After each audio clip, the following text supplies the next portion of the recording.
What's up, y'all? I think I'm live. It's your boy Yaniki.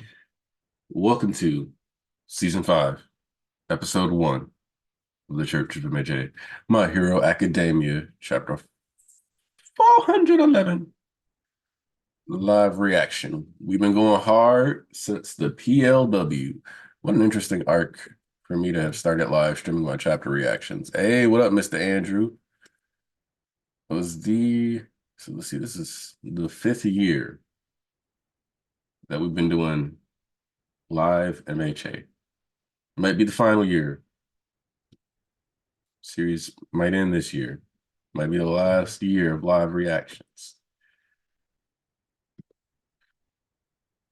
It's a wild thing to think about.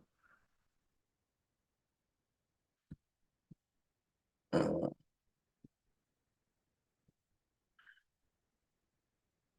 Real wild thing to have to consider.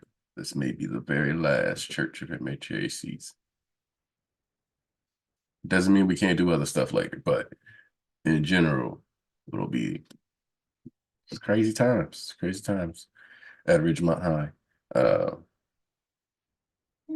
But Happy New Year to you too. I can't believe you've done this. And Tiger Blaster, welcome aboard. Let me go ahead and get this posted in the Discord because you already know. Hey, it's Cameron Bailey. I feel bad because I was like, hey, maybe I'll do an episode Friday. And, we'll have that early one. And then all of a sudden, my head was like, nah, bro. I was like throbbing. I was like, let me not set myself up for the okie doke. But I almost got a single page spoiled. But we here. I got in the way. And I see that the next chapter is 2 weeks away, so we got another break. And this is for the entire magazine. So, I mean, it is what it is in that department. Guess we could. No, let me not try to. I don't want to make no promises. Maybe I'll surprise. Oh, yeah. Migraine's definitely better today. It was still a little rough yesterday coming in and out, but today we're cooking in Spanish, as nobody likes to say. Um, Let me see. We left off, post Bakugo. Deku got one of his chains snatched in front of the whole world.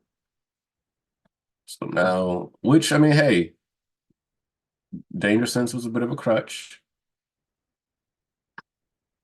Deku can recreate Smokescreen if that gets snatched by punching the ground really hard and kicking up a bunch of dirt, dust. Uh, so we gonna see if we can make something happen there. All right, Discord is loading because now my stuff don't start. You know what? Screw it. We get into this chapter. I want to see what's happening. I want to see what's happening. I waited an extra 2 days to read this. I want to see what's happening. Don't cling to sentimentality. This fight has long since been passed on to the successors.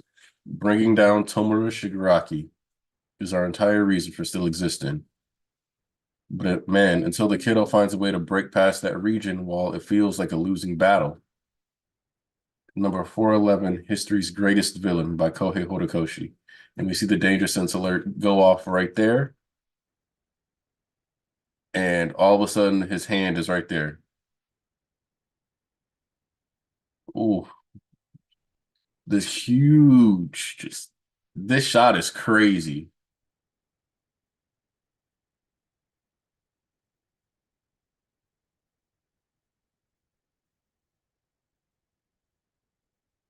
Okay, so what I like about this also is that one, it kind of looks like he just destroyed Danger Sense. If I'm honest, it looks like he might have just destroyed this man. Maybe he's absorbing him, but I'm not sure. Uh, but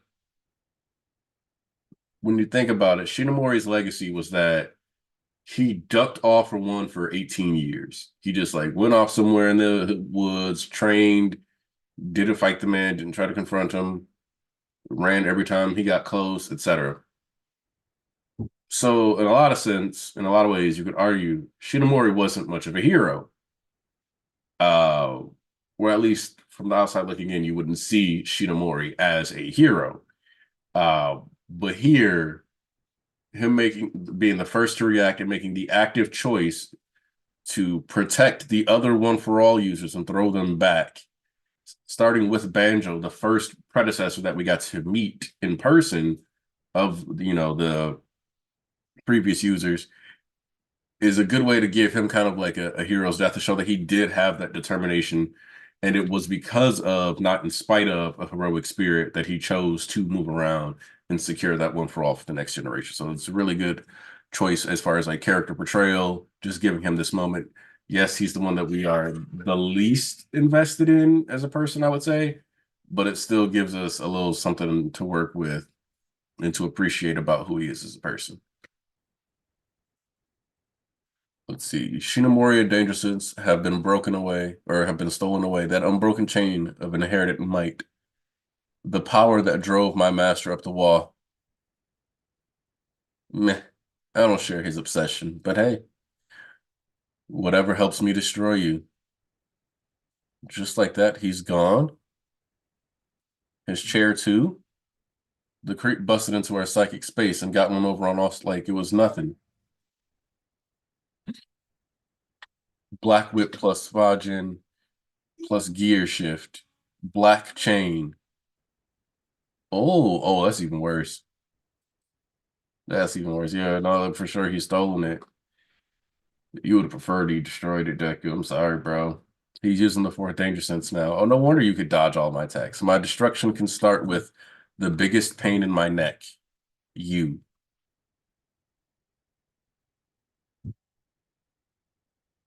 You can't pretend you didn't see me crying. Was that it? Are you seriously still treating me like a human being? You're still hung up on all that, Midoriya? Okay, so first off, this black whip cage thing that he's using is raw as hell. But this fight, this scale of it is unlike anything we've seen in MHA. Far eclipsing what we saw in Camino, even.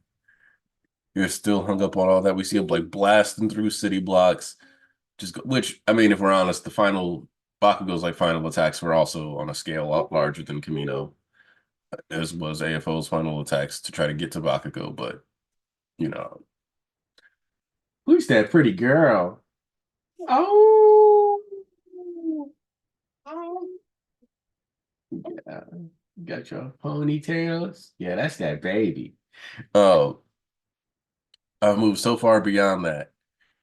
And we see him, just blasting through stuff.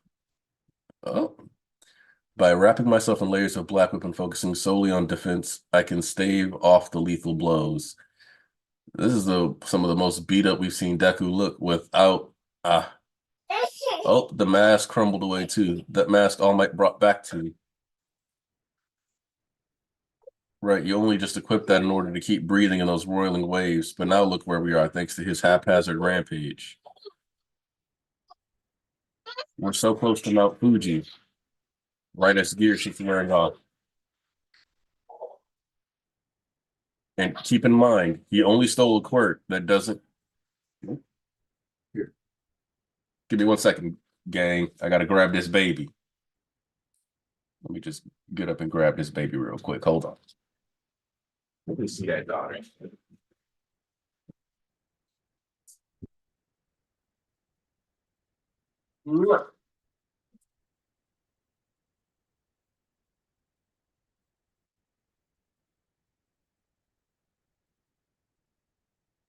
Yeah, yeah, little baby, we back. All right, we back, y'all. Say hi.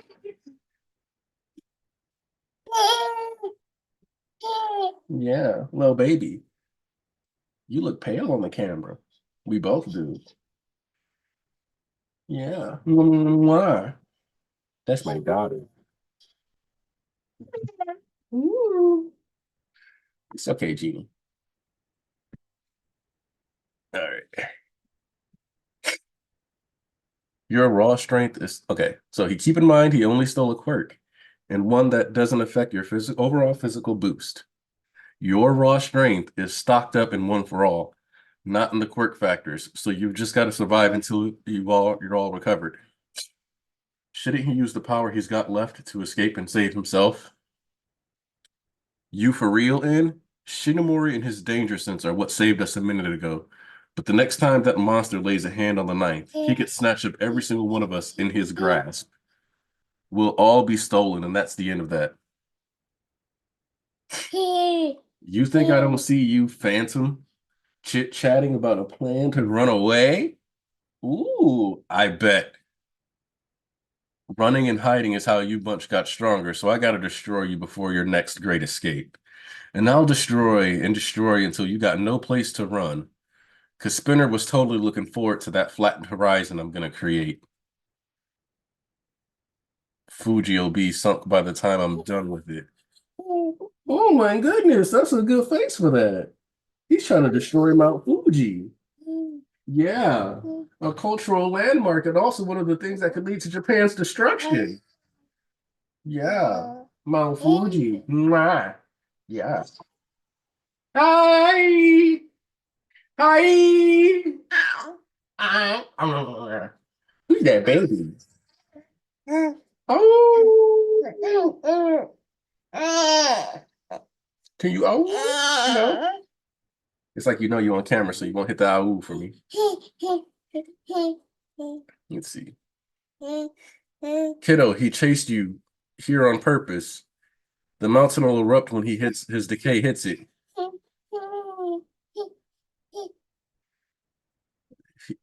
Yoichi, this one is no proper successor to All for One. He delights only in destruction. He is ruin incarnate. No, it's all somehow connected and somewhere inside you. She's a person too, and I have no clue. What's obvious for her, like what she takes for granted, somewhere inside you is a person. Bro, Deku, you don't put this man in a pack, but also that's like 4 lightning bolts that which fourth user, 4 lightning bolts, okay. That Shigaraki has blaring around on his head right now. That is crazy. His danger sense is going crazy. Yeah. You got a tooth coming. You got more teeth coming. You got a little baby. You got a little baby. See, I'm baby.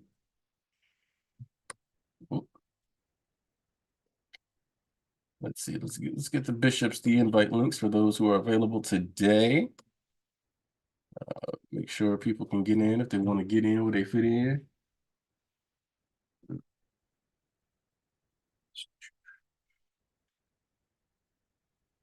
And then, because this is actually a pretty crazy start to the year. I like I mean, it's a great follow-up to the previous, but whoa, who's that baby? Yeah, yeah, that's you. I'm gonna start doing random baby noises too, so you can see what it's like. Mm. Yeah, because you're my daughter. All right, let me see what the chat's saying though, because I haven't checked the chat in a while. I've been hanging out with you, little baby. All right. Let's see. Happy New Year to you too, Denzel. Happy New Year. Hey, Thomas, how you doing? Hello. You know what? I'm doing great. This chapter isn't making me feel great. Mount Fuji got the blow. Man. And yes, post-mortem character development, the best kind of character development, or something like that. Also, if you guys notice, the back of my chair is gone. What happened? It was like a 4 or 5 year old chair, but don't worry, I replaced it. I just have to put it together with the exact same model. So nothing will have As changed in, on set. as in it popped out? No, as in like Oh, oh no. I remember I had like a chair myself and the back of it popped out. I just want to go back in. Also, I have a question about this chapter, right? All right, what's up? Well, I'm looking at it, and on page, I want to believe it is page 10, 9 or 10, when Shigaraki's walking forward and all the decay. Is Shigaraki using decay through his feet? I think so. This is my guess. Mm-hmm. He started a decay wave, and now he's gotten so proficient with it that once he sets it, he can like set it and then adjust Like its program travel it? time. Yeah. Hmm. So he can be dramatic. Yeah. That's very Dramatic. Can you say dramatic? No? Okay. no. I'm remembering that. But yeah, no, that's what I'm guessing is like a set it and forget it type approach or like Mhm. a because it's always kind of looked like uh, coding and stuff when stuff gets decayed. So if you Yeah. can kind of program it, he also could have just been like slap, and it looks like he's walking casually, but it's the most aggressive and fastest power walk we've Mhm. ever seen. I think this chapter, like I was talking to East, and the server a bit, like this is the best Shigaraki has looked ever. Like the panel where Shigaraki's like reveling in the decay, he looks glorious. Like this is what he wants. He's he's like a child on Christmas. So the thing about this too that I also kind of want to emphasize here is that for like the past year and a half, Mhm. there's been discussion on how Shigaraki's bonds with his friends have been skipped. Mm, mm, mm. Yeah, the I top left spinner yeah, disproves because it. because like one of the things that I'd always said is like it's very clear that Horikoshi likes to time things. In the church, people say not this church, but like in the Christian church, they often say things don't happen on your time and they happen on God's time. Mhm. And there's a scenario where it doesn't happen on the time in the fandom wants. It's happening on the author's timing. Yeah. So Horikoshi could have thrown random Vestige Realm shenanigans where we just see Shigaraki moping and he's like, man, I really wish I could be with the League, but, and I need people to understand this, and Mhm. this will sound like toxic masculinity. Mhm. Shigaraki's not a bitch boy. And he's not going to sit there and cry and mope about missing his friends necessarily. Mhm. He may lament them, but he's gonna be more focused on making something happen so that he gets control of his body and then avenging them. Because if you don't do the first one, you can't do the second one. So Yes. it doesn't matter how bad you feel about that. It's not as important as getting into a position to do something about that. Mhm. Which I mean, that's also something that I think more of us need to make sure we try to live a bit. Is like, yes, our feelings matter, but we need to actually handle some stuff before we sit in Yes. them because it's not actually going to do anything. Yeah, it's Um, good to acknowledge your feelings, but it's also good to find a way to develop past them and try to handle them in a very mature and non-destructive way. But yeah, I do think like the fandom's problem with Shigaraki and the League, um, I do think we should have had at least a twice comment, but like at the same time, I feel like it's coming. yeah, Shigaraki has not got the chance to think about twice because he's never been given the time of day to think about twice. and that's kind of the other problem is that he's not going to sit there and mope, but the day of the PLW, by the time the league arrived to the battlefield Shigaraki was at, Mhm. and Dobby's dance was going on, the man was passed out. Yeah. Anything he was doing was because All For One was like, well, your body is completely physically drained, but I am not mentally drained because I haven't been going the ones with the entire hero society. Yep. So like it's not the same context. And so like compress. I this will sound weird. I care more about what Shigaraki thinks about compress being locked up than I necessarily care about what he feels about Twice dying. Really? Yes, because, and I know that's controversial as shit, but Mm. the thing with Compress is alive. Yep. Compress sacrificed body pieces to get him out. Twice is dead. The only thing that he's gonna do to avenge Twice is more destruction. Like his emotion, like the most he can do is be like, I can't forgive you because you guys are the part of the why Jinbu Bagawara died. Hmm. But there can actually be story to happen with, um with Compress. Like he can, let's say we see all these goopy bodies and stuff, and like let's say he basically creates a second Shigaraki body like Mahito does and throws that shit at the prison where Compress is and busts Compress out and leaves Gaten in there. Hmm. And he can do that because he thought about and considered Compress's well-being, safety, etc.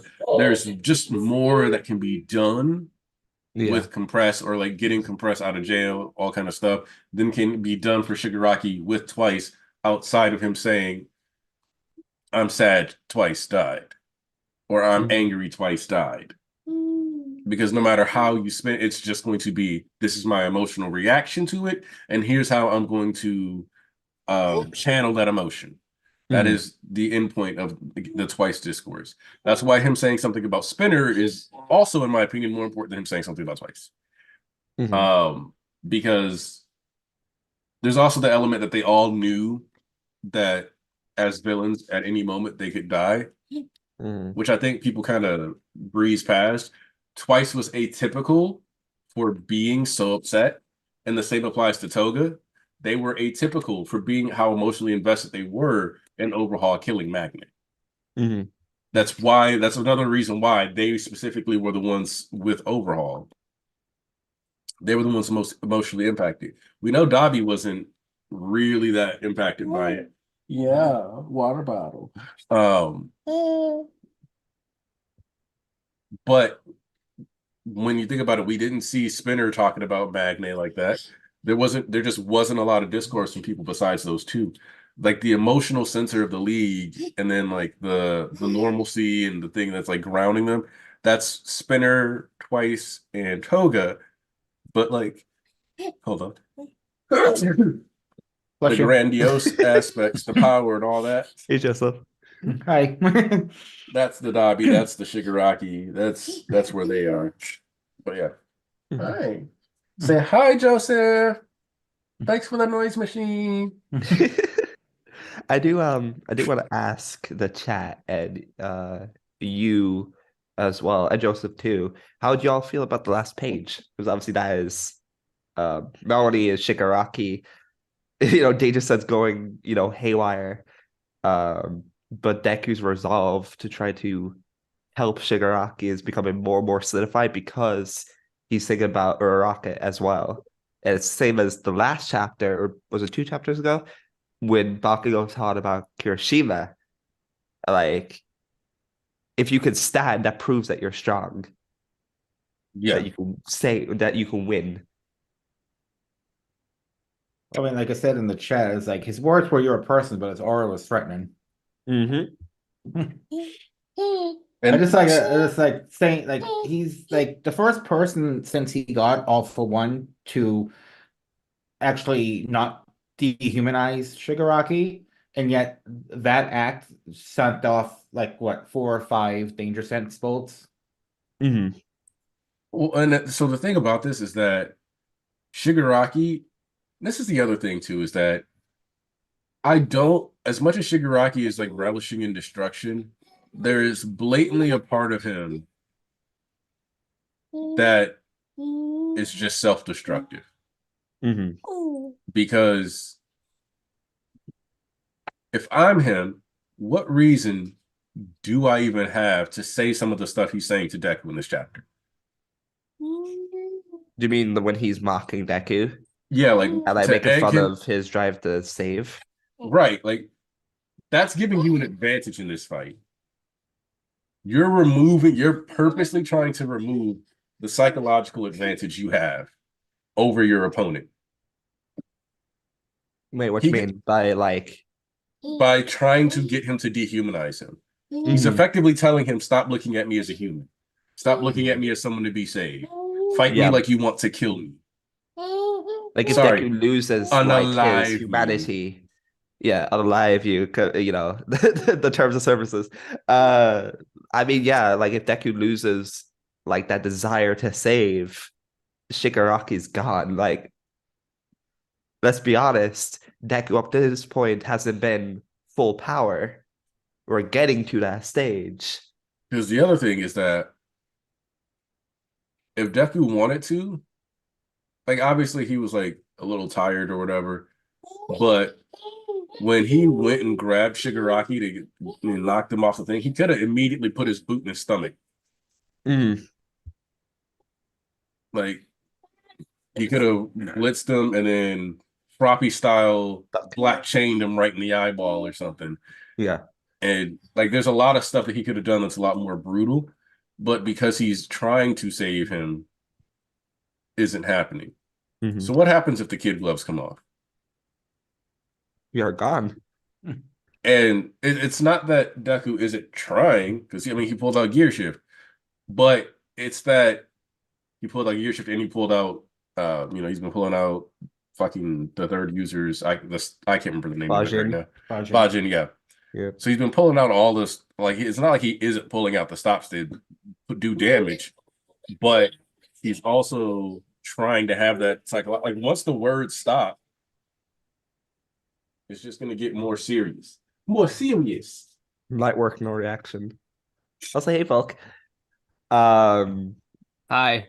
I love the comment someone made in the chat. Like, do you think we're going to have the final battle be a reference to Mustafar? Absolutely. Especially with the volcano. About, I believe 100% the volcano is Absolutely. going. Look, Yeah, what no, is that- what is Deku's hometown called? Musafu. Mustafar. Mhm. Mustafu or whatever. It's like so it's taken after the world in Star Wars. Mhm. So we understand that and I like it just feels very intentional that like this is the town this character comes from. So I mean, of course, there are other people in the area. There's of course, Bakugo, Jiro, and Tokoyami live around there as well, I believe. But still, pertaining to Deku, I think it is very intentional that like this main character that I have, I'm going to have his final battle be a big reference to one of my favorite fights, which is of course Obi-Wan versus Anakin on Mustafar. And you'll notice I saw some people point this out as well, and it's very true.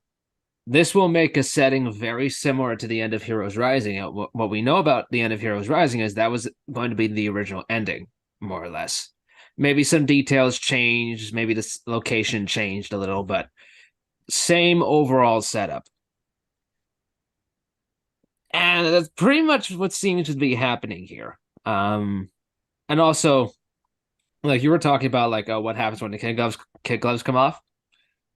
The final panel of this chapter is just Danger Sense firing off like crazy for Shigaraki. Like we've seen it fire off pretty strongly for Deku too. I think we got like 3 Danger Sense bolts at a time when the mob was trying to kill him or something.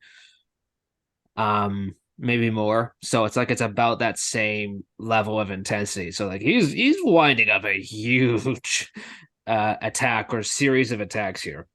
Not And to mention Deku. he's reinforcing his arm with Black Whip too. So Yeah. So I definitely think Deku's percentage has gone beyond 45%, just Not for because sure. he legitimately, because the Volume Extra straight up stated that he had his quirk active 24/7 during the Deku Black arc. He squeezed a year's worth of quirk usage into that 1 month span. Oh, he didn't sleep at all. It was like, Yeah. So I'm like, I mean, this is of course stretching. Like, if this was full real world logic and physics, he would not be able to do that. But then yeah. again, like you have to look at the start of the series. He should not have gotten the gains he did from sleeping less. So already we know there's a bit of artistic license being employed here. Yeah. Right. So using that logic, if he's not at 100% already, he's gonna get to it during this fight. I'll say that. So, and what I wanted to point out is that he's breaking the gauntlet just powering up. Yes. Like, you got the glow around his fist. Whatever he's about to throw at Shigaraki is not going to be pretty. And he's pretty pissed this chapter too. Like you see him like getting because he just got like skipped like a stone across a good 10% of Japan. And Shigaraki's talking about destroying the whole country. So Super like, chat. Super chat. Oh, super chat. Mr. Andrew came through. What will be the moment that the kid gloves come out? Because I feel like Shiggy has to do something. He can't just say, I'm going to kill everyone. Okay. So, first off, a rare, non-meme level super chat from Mr. Andrew. I didn't know you could do those. But second off, I think there's a certain level of impersonalness to I'm destroying the world. It's cartoony, you know? And that's part of what made All for One is part of the reason why I think so many people dislike All for One as a character. Because disliking All for One is a good thing because I mean he's a villain, he's supposed to be disliked. You're not supposed to be like, oh boy, All for One.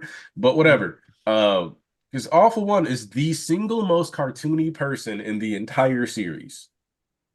he's I don't think anybody disagrees with that. Like he's more like him and All Might are the Saturday morning cartoon duo.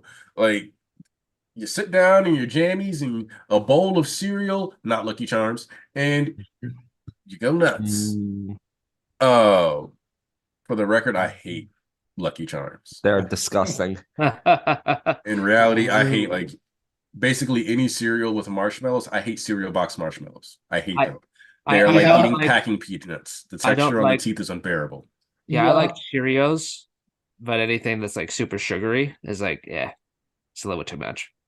So, Thomas, is that considered cultural appropriation from your opinion? No one here likes Lucky Charms. They're disliked. If anything, they're an insult to the Irish, aren't they? Yeah, they are. Yeah. Why would we add marshmallows and stuff? We add alcohol to our stuff. That's why I asked if it was cultural appropriation. I don't remember who said it, but I do remember seeing that somebody was like, AFO is the type to see the dessert table and say, don't mind if I do. He's Like- every Drake meme in one. Honestly, like All for One was like such a corny asshole, and it's like, I mean, that was very much the point. Like, I saw people's strong reactions to him as like, oh, he's mad, he's ridiculous. Why is he doing this? I'm like, because Horikoshi wants you to feel that way, dude. I was like, you're not meant to take him 100% seriously because one of the main themes of the series is looking past quirks and seeing people for who they are. When you The look exact past, opposite of AFO. yeah, when you look past All for One's quirk, which is like the most busted, useful, like it's the most advantageous quirk in the setting because you like even One for All can get picked apart by it. So once you look past that, though, All for One really had nothing of any real value or merit because, like, on the inside, as a person, despite his quirk, he was absolutely worthless because he never tried to improve himself. He never really cared about anybody. Even Yoichi is like he only saw him as kind of like his most prized possession. He saw him as a thing. And that inability to care just made him absolutely pathetic. And I've seen people compare him to Aizen and be like, "Oh, he's a poor man's Aizen." I'm like, He kind of reminds me more of Father from Full Metal Alchemist, because Father in Full Metal Alchemist goes through a similar arc where he starts off really small and pathetic, and he just steals and steals and steals his way through life. And it's an old series, so I'm going to spoil this, but he really ends with not having learned anything at all, and you end up seeing that in his final scene. Now, I I do think I do like Father a bit more as an antagonist personally, but I think All for One is still a very fine and great example of that type of villainy, just demonstrating having learned absolutely nothing. Which is why Shigaraki, I think, if he's going to truly be this greatest villain in history, then what he's going to have to do here is going to need to have some sort of lasting effect. I think that's probably going to lead to something of a reformation of society in conjunction with Deku's own efforts, and I think that's a perfect way to end the story. Like not everything is fixed, but everybody is now aware of the problems and are working towards slowly correcting them, which is just life, you know. Okay.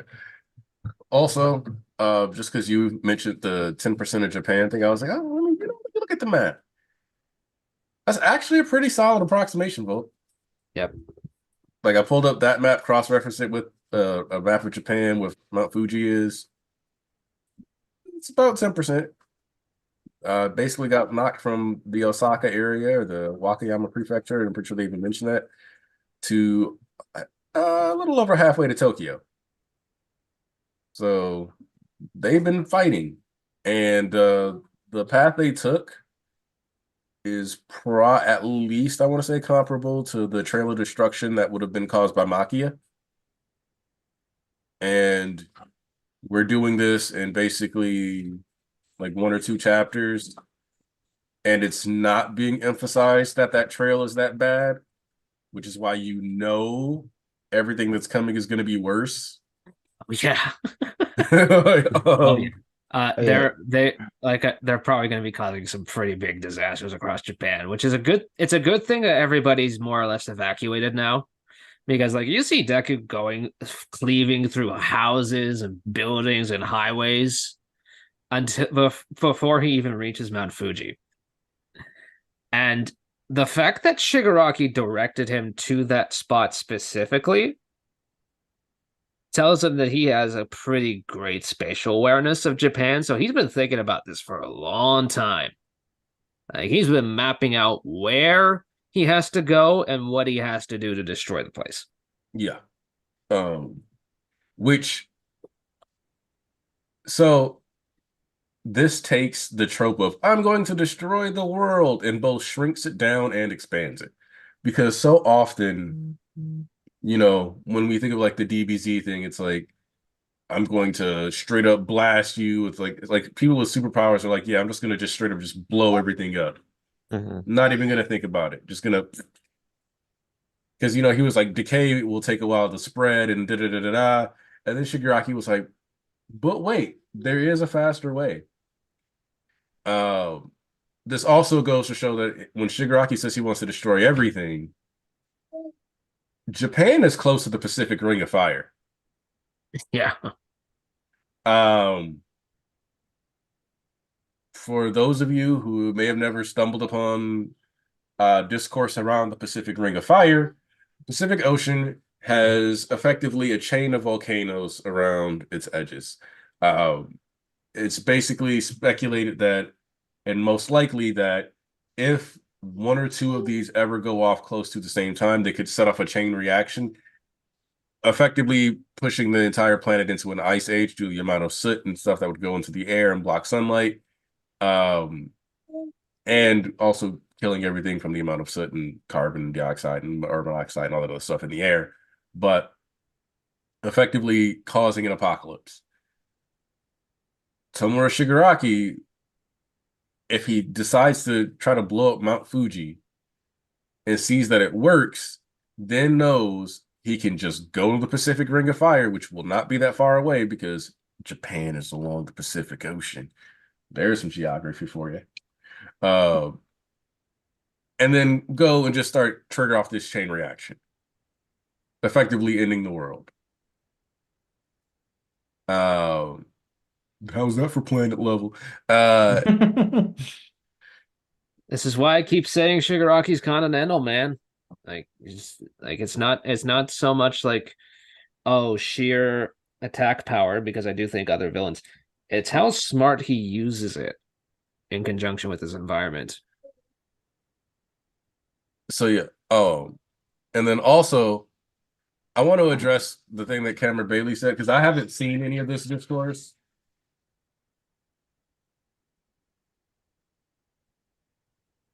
You Is know, it the Deku discourse? It's No. the end discourse. Yeah, the Apparently, end people are discourse. like, "End's a little bitch." I I Yeah. made fun of him, but like it was mostly for the memes. He Like- actually has a good Like, reason to be yeah, scared. no, and like he doesn't seem that much older than Deku is to me. So He's like, like he's probably early 30s oldest, but he looks like he's mid 20s. Like, my thing is that N, from what we can see, is obviously besides Deku, the youngest one for all user.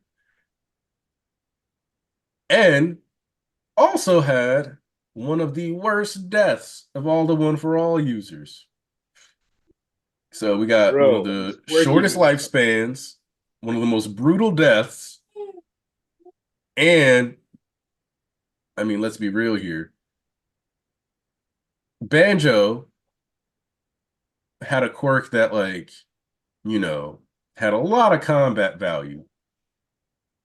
Even Shinomori's quirk had a lot more combat value. There's a reason why Smoker isn't really a prevalent character in One Piece anymore. Hey, Smoke, I No, love that's 'cause Smoker, but Smoke. that's Oda being a Like I fraud. told I'm you. with Yeah, here. Oda's a fraud, definitely, but Yeah. I would say Smoke what I was talking about. that quirk ain't Hey, it. Bonzu. Hey, Hey, Bonzi. Happy New Year, people. Happy New Hey, Year. what up? Happy New Year. Yeah, 2024, new you, new me. Let's go. Mhm. But yeah, Legit. the thing about like you said, Aniki, his quirk even talking about him, being like a smoke screen. You know what I mean? Trying to hide and run away. Can you So imagine how bad that is? Your quirk is smokescreen and you're going against all for one. Yeah, man, that was always gonna pan out good. Coffin Baby versus That- Nuclear Bomb.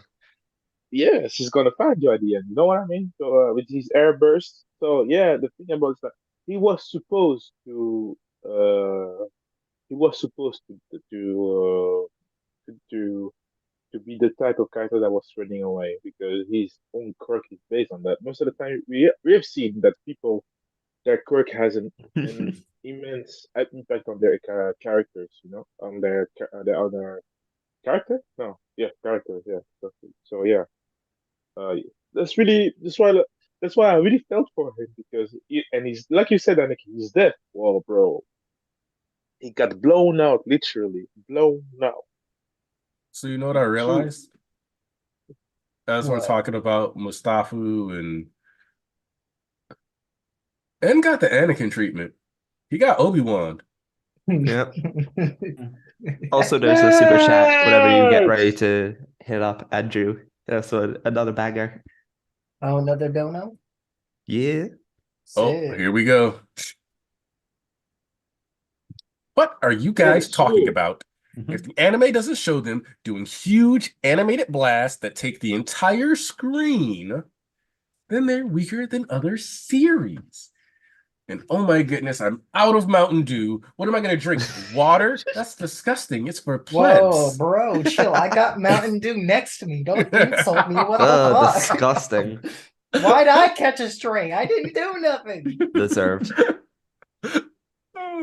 By the way, if you're drinking more than one soda per day, your kidneys are in a lot of danger. Don't do Damn, guess I'm dying, man. that. Yeah.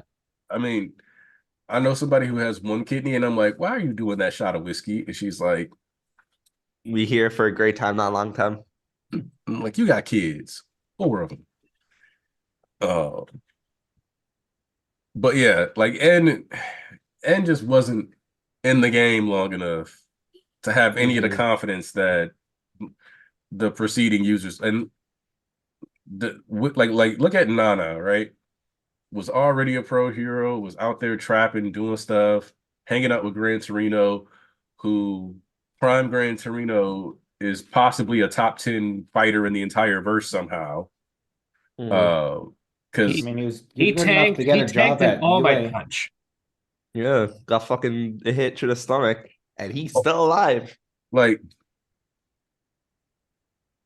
No. just like old man Torino, like yeah, like the stuff old man Torino's dealt with makes like Prime Gran Torino a different breed of monster that I would love to Mhm. see.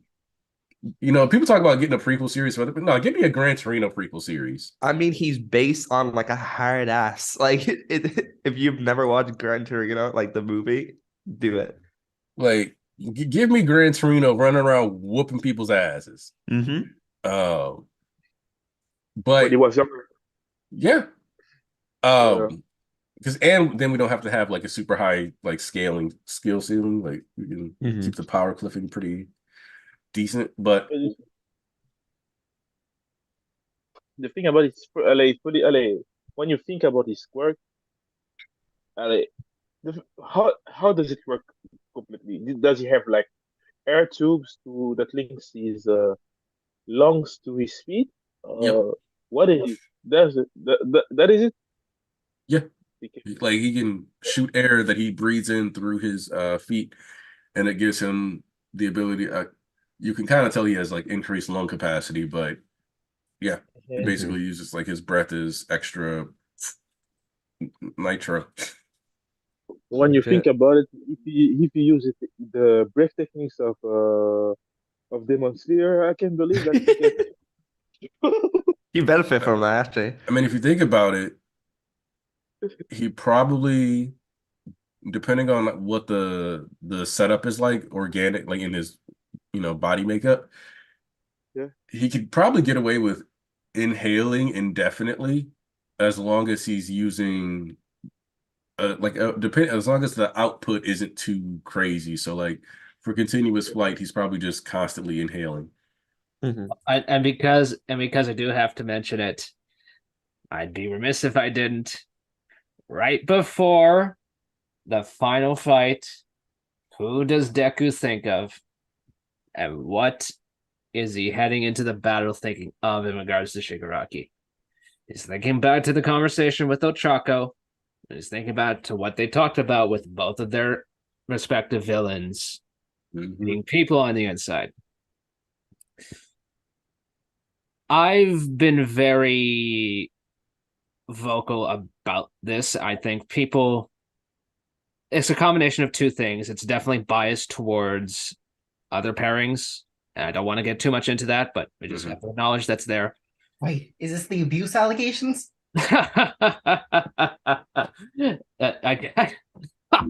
I guess in part, yeah. Address them, Thomas. Your Honor, Oh my yeah, god, that's the type of guy.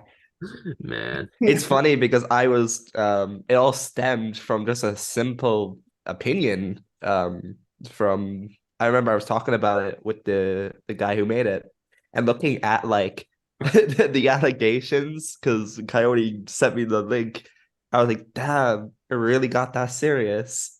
Damn, I can't believe I stand Endeavor 2.0. Jeez. Wait, That's wait, wait. crazy. Hold Okay, on. okay. So there was this crazy tweet, like from somebody who said that Deku was too dangerous for Ochako Yes. because And he'd hurt her. And Yeah. he has been showing he gets more and more dangerous and he's willing to kill. which is crazy on two fronts. One, Deku of all people. Yeah, man. Like, Why do you think well, he keeps imagining Shiggy as a kid? If yeah, he truly is Endeavor, he is going for the throat.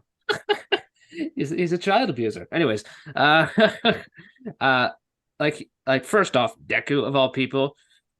Second, you're saying this and implying that he should be with Bakugo instead because what he's not a danger. Well, the to abuser Bakugo? should go to the abuser. Yeah, and I'm like, I'm not even gonna get into all of that. That's just like evidently that's a person's own problems. I don't want to get too into that. So that's one thing. And the other thing is, I think a lot of people tend to see it because it's a romance in a shonen. They tend to see it as a shonen type of romance. And what shonen series are very notorious for is they do not develop a lot of romantic relationships very well. At least not the more mainstream ones most of the time. What I will say is that when you do a little digging, you will actually find a fair amount of very well developed shonen romances. Just a recent shonen series that's blown up. It's not battle shonen, but it is a shonen. It's Frieren. Mhm. The romance between Fern and Stark in that show Thanks is for spoiling it now. Yo, bro, literally, that's I not didn't a- watch the last that's- episode. I'm just messing with you. I'm messing with you. Yeah, that's not a spoiler, but there's almost nothing to spoil in Frieren. Honestly, like it's literally just epilogue the manga. Yeah. Yep. But anyway, so that's a shonen romance, but it's not a shonen type of romance. If you Yeah. catch my drift, and I felt the same way about Deku no Chako because do you know how unusual it is for these series to have a female character stick around with the MC, constantly be giving him not just the encouragement, which is pretty box standard, but also be shaping his ideology and motivations in very specific ways? She's the one who makes him pick the name Deku. Yes, Bakugo came up with that, but that was an insult. It was not a term of endearment. She's the one who makes him feel like it could be a good thing. Right. So she's coming in, and she's coming in at very specific points and having a big impact on Deku. And I think because it's more understated and subtle a lot of the times, people don't really catch on to how effective those moments are. Like I think a lot of readers, and this goes for in general, but it does apply very much to MHA as well. I think readers need something very on the nose a lot of times and in your face to really like absorb something, to the point where like when Horikoshi is going over some of these explanations, reiterating information, I'm like, okay, dude, I get it. You don't need to do it. But I also understand that there is a portion of the audience that do need that repeated to them. So, Izuwacha is one of those things that is a lot more subtle. And once you catch how it affects Deku throughout the series and you see it makes total sense for it to come back here full force right before he's about to become the greatest hero in the world. so what I think is funny about the Deku and Ochako thing is that Deku becoming less lame is why people even have room to question this. Because think about this for a second. Bro, he Deku, he was shaking over just talking on the phone with her at the start. Like it's just he was so it's adorable. like he got his confidence back. Like I didn't even say back. He developed confidence and stopped almost crapping himself when a girl looked at him, and people were like, "See, there's no romance." I mean, that's what happened with me and Thomas. What? Hot scoop. But and so like people are like, "Oh, see, he does," and it's like, no, he got past the awkward phase, learned how to be around her, and as Deku gets less uncomfortable, Ochako realizes how comfortable she's gotten with him, which is how you get stuff like the mall scene where she's like, got a blast. Anyway, and then comes back and it's like, is he choking my man? But so as she's wrestling with that, which is why it's no coincidence that like Shigaraki almost kills Deku, and then a little while later, you start having Ochako really questioning her feelings about him because she just realized, damn, one of my best friends almost died. Like, that's crazy. And then, you have Kamino and all this other stuff, and like the stakes are just constantly going up around Deku. And so what he means to her constantly has to be reevaluated on her side because he's almost died like 3 times in a row now. Think about it. Almost dies at the ball, almost dies at the training camp, almost dies in Kamino. She just like your friend almost died 3 times in the span of like 3 weeks. This man is averaging a near-death experience once a week. You're really gonna start assessing what that person means to you. So that's another thing, is that I think tsundere trope is dog doo-doo. It's Real. doo-doo. And if But you it's ever based make on the mistake of reality. dating a tsundere in real life, you will Uh-huh. realize that it is definitely doo-doo. Yeah. I know that the problems Oh, these guys. I can tell you that. Yeah. so like if the characters cannot treat each other well, they don't need to be together. Okay. Facts. Which is also why I have a problem with how Black Clover does the relationship between Yep. Asta and Noelle, because it's not just the tsundere stuff. It never grows past that, is my issue. Like there's never, it would be one thing if it started like that and maybe she still had tsundere tendencies. It never grows beyond Asta says hello. Hi. They talk for a bit. Noelle gets embarrassed. Back Asta. And she hits him with a water attack for some stupid reason. Or he Yep. grabs somebody's boobs or whatever. It's like, Is it weird I prefer Asta with Mimosa? Yes. Yeah. I yeah. always prefer the MCB with the girl who's really nice to him. Because I like when my wife is very nice to me. Like, Facts. Facts. Talk. Please, brother. Damn, guys. Honestly, this gets even funnier when you consider like hopping over to stuff like JJK. Gege's Whoa. editor forced him to put in the chapter where Yuji's old classmate comes to see him. okay, but that chapter was peak, so the editor was cooking. No, I'm glad he did that Yeah. because it was funny as hell. Yeah, I mean, and that was like the last bit of levity before Shibuya really kicked in. So Okay, so I want to address the 7 deadly sins conversation happening in the chat right now. Understand this. If you don't make Meliodas say, back off my woman, on her reincarnated baby form, and you don't make all the relationships be some lolly shota bait, the romance, and well, no, I take that back, except for King of Diane, because he technically knew her as a child giant, and that makes it extra weird because it's Oh, dude, implied that there's he's so an much creep adult shit in that fairy. series. It's like its own creep shit. But like the Bond's love life was actually really well done. Minus the like so much of how 7 deadly sins is done does things, and Character that design. department is ruined by character designs, like destroyed by character designs. I was on my knees when I saw Escanor's girl turn into a lolly man. I was Bro, on my I was knees. like, whoa, Why? you had her looking like a certified adult baddie and decided I gotta find a way to make her 12.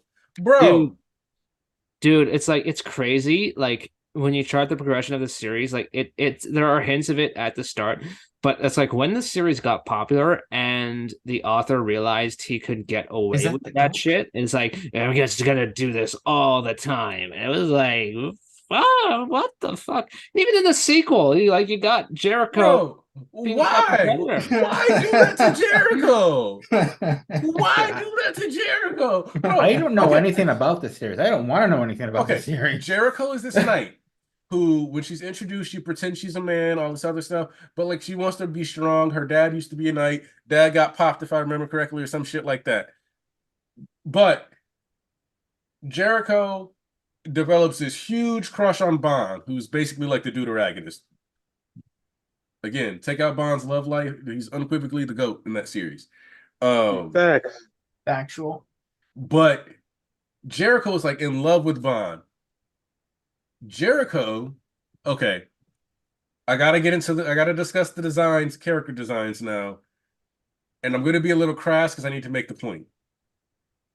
Jericho's build comes with certified milkers. Elaine's build is flat as a board because she's designed to look like she's 12. Maybe not even 12. Maybe we'll say 10. Oh, bro, nah. So I'm like, Jericho has adult woman looking curves. She's got actual hips. She has milkers. She's in love with Bond and she's human. Elaine is supposed to be dead. This would be a great way for Bond to eventually move on, find new love, and not be a fucking weirdo. Yeah. Especially because there's even that filler episode where there's like a bonus OVA where Bond and Meliodas like are fighting each other while fighting some demons, and they straight up are arguing over like Elizabeth's mounds and Elaine's flat chest and whooping the demons while fighting each other. It wild. But that's from the anime, not the manga, so whatever. But Jericho in the follow-up series, because Bond ends up getting to bring Elaine back to life and stays with her, Jericho ends up plotting on Bond's son and falls in love with him at like the age of fucking 8. No way. I Why? didn't know that. It's I true. didn't know that. I didn't know that. Why? Why would you do this? Why would you make it so that a character who could have had a cool finale, and then it was like, cool, she's just going to be stuck on the outside of the club, not able to get in. That's sad, but she can be a strong knight. She's one of the strongest in the village. Da da da da. Why? Why make her a certified pedo? Not like it is a bit. No, certified pedo who took the son on a journey where it was just the two of us. Why? Nakaba need. I'm serious here. Nakaba needs to have his hard drive checked and examined like thoroughly. Bro. I need his hard drive checked, and then what I need is for him to go to his mom's house in case she's not computer savvy and double check her hard drive in case he's hiding it on her shit and only accessing it when he goes over to help her fucking close a browser window or something. Bro. It's like, bro, He's one of the worst with Awesome. it, man. like, Bro. like You know what we the call this back in Borson the of day? gluttony spends the entire Bro. series as an adult wearing like a coat with like a bikini under it. And you're like, well, she's an adult with a bikini on under. That's just her thing. She's the sin of gluttony, whatever. She's all magical, woo woo. That's a kid. All of a sudden, we get her backstory where, and here's the thing, her backstory, if you just, she could be a 21-year-old and her backstory does not have to change. She's got some crazy magical ability. So the demons are like, hey, we want to make a deal with you. And she's like, cool, I'll make a deal with you. And the angel's like, we want to make a deal with you. And she's like, yeah, I'll take that same deal with you. So she tricks them both. And in exchange, she ends up immortal, frozen, her age is frozen, and they wipe out her entire village or whatever because she double-crossed them. She is permanently like 10 years old, and you don't find that out until like the last 30 chapters of the series or so. It's similar to how Oda did that thing with Bonnie recently. And it's like, why would you fucking do that? Oh, don't remind me. Yeah. And people were like kind of sidestepping that shit too. Like they were like, no, this is weird. Let's be honest, this is weird. Like, there's just some shit that makes you go, but why though? Like, what does like and the thing is that is Bonnie's story sweet? Yes. But her character design is fucking weird for what Oda was going for with her. And I don't know if that's because he decided to do this way later or didn't think about how fucking weird it was. But Dude, even so, it's fucking weird. it's like I've seen the defense that like, oh well, it was only people like looting her on their own. Bonnie is canonically 10 years old. Yeah, and I'm like, dude, Wait, no. who was 12. showing off her ass and tits all the time in their adult form? I'm like, what's he doing? Like, and Sanji's lusting after her too. It's like, it's just That's not- super weird. That's not Sanji's fault. A canon line of significance is happy 10th birthday, Bonnie. And it was written in a letter that was supposed to have been sent 2 years ago in the story. He's 12 years old, I think. You're confused. I'm confused. You're all confused. Like, Japanese niggas will be like, here I am making a great story. What if I just did some really unnecessarily fucking weird shit? Bro. Yeah. Like Aniki. Fire I don't Force know what Defenders. Fire Force, like as a concept, there's a bunch of really cool shit in there. But anybody who acts like the shit with Lucky Lecher Girl isn't cringe as hell, I don't trust. When he went into like this super like kind of meta awareness thing, is like, oh, why are you being so stingy about her showing off her skin? I'm like, bro, it's not necessarily the fan service by itself. It's like, because I can accept that because that's just how they market it. It's that it will happen during these like really pivotal and important story arcs and moments where he just decides to do fan service stuff for the hell of it, and basically just uses her as like a sexual object the whole time. And it's like, bro, you're not being smart for this. It's cringe and juvenile as shit. It's not. Unironically, like the Happy- "Poop my happy- pants" joke from He's SpongeBob. aware of Happy he's New aware Year. of this. What's up, Zeph? Hello. I wasn't sure what note to enter on, so hi. Sorry, it's just we ended up somebody mentioned Seven Deadly Sins because we were talking about relationship building, so then we ended up talking about why the I'm not fuck gonna do they- ask how it came to this. why do they it was an innocent conversation on Ochako and Deku. I'm and sure. then Cameron pointed out that the writing of the relationships in Seven Deadly Sins was really good. And the thing about that I was saying is that Seven Deadly Sins relationship writing is at its best when you ignore the character designs. Yeah, absolutely. Like if you were reading a novel with that in it, peak. Because you wouldn't know that you would like imagine more than likely that they look more adult, and you would just assume that this is a bunch of grown looking folks instead of lolly show debate across like every major ship. In fact, specifically, does anybody watching this that read Seven Deadly Sins, can you tell me any just straight up adult body type shit? No.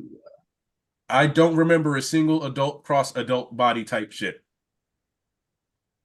Wait. The best we got was Escanor and Nah, Oh, she's a lolly, bro. But I was gonna say eventually she turned into a log. You know what? Some of this shit needs to be studied. No. No. Because it comes to a certain point.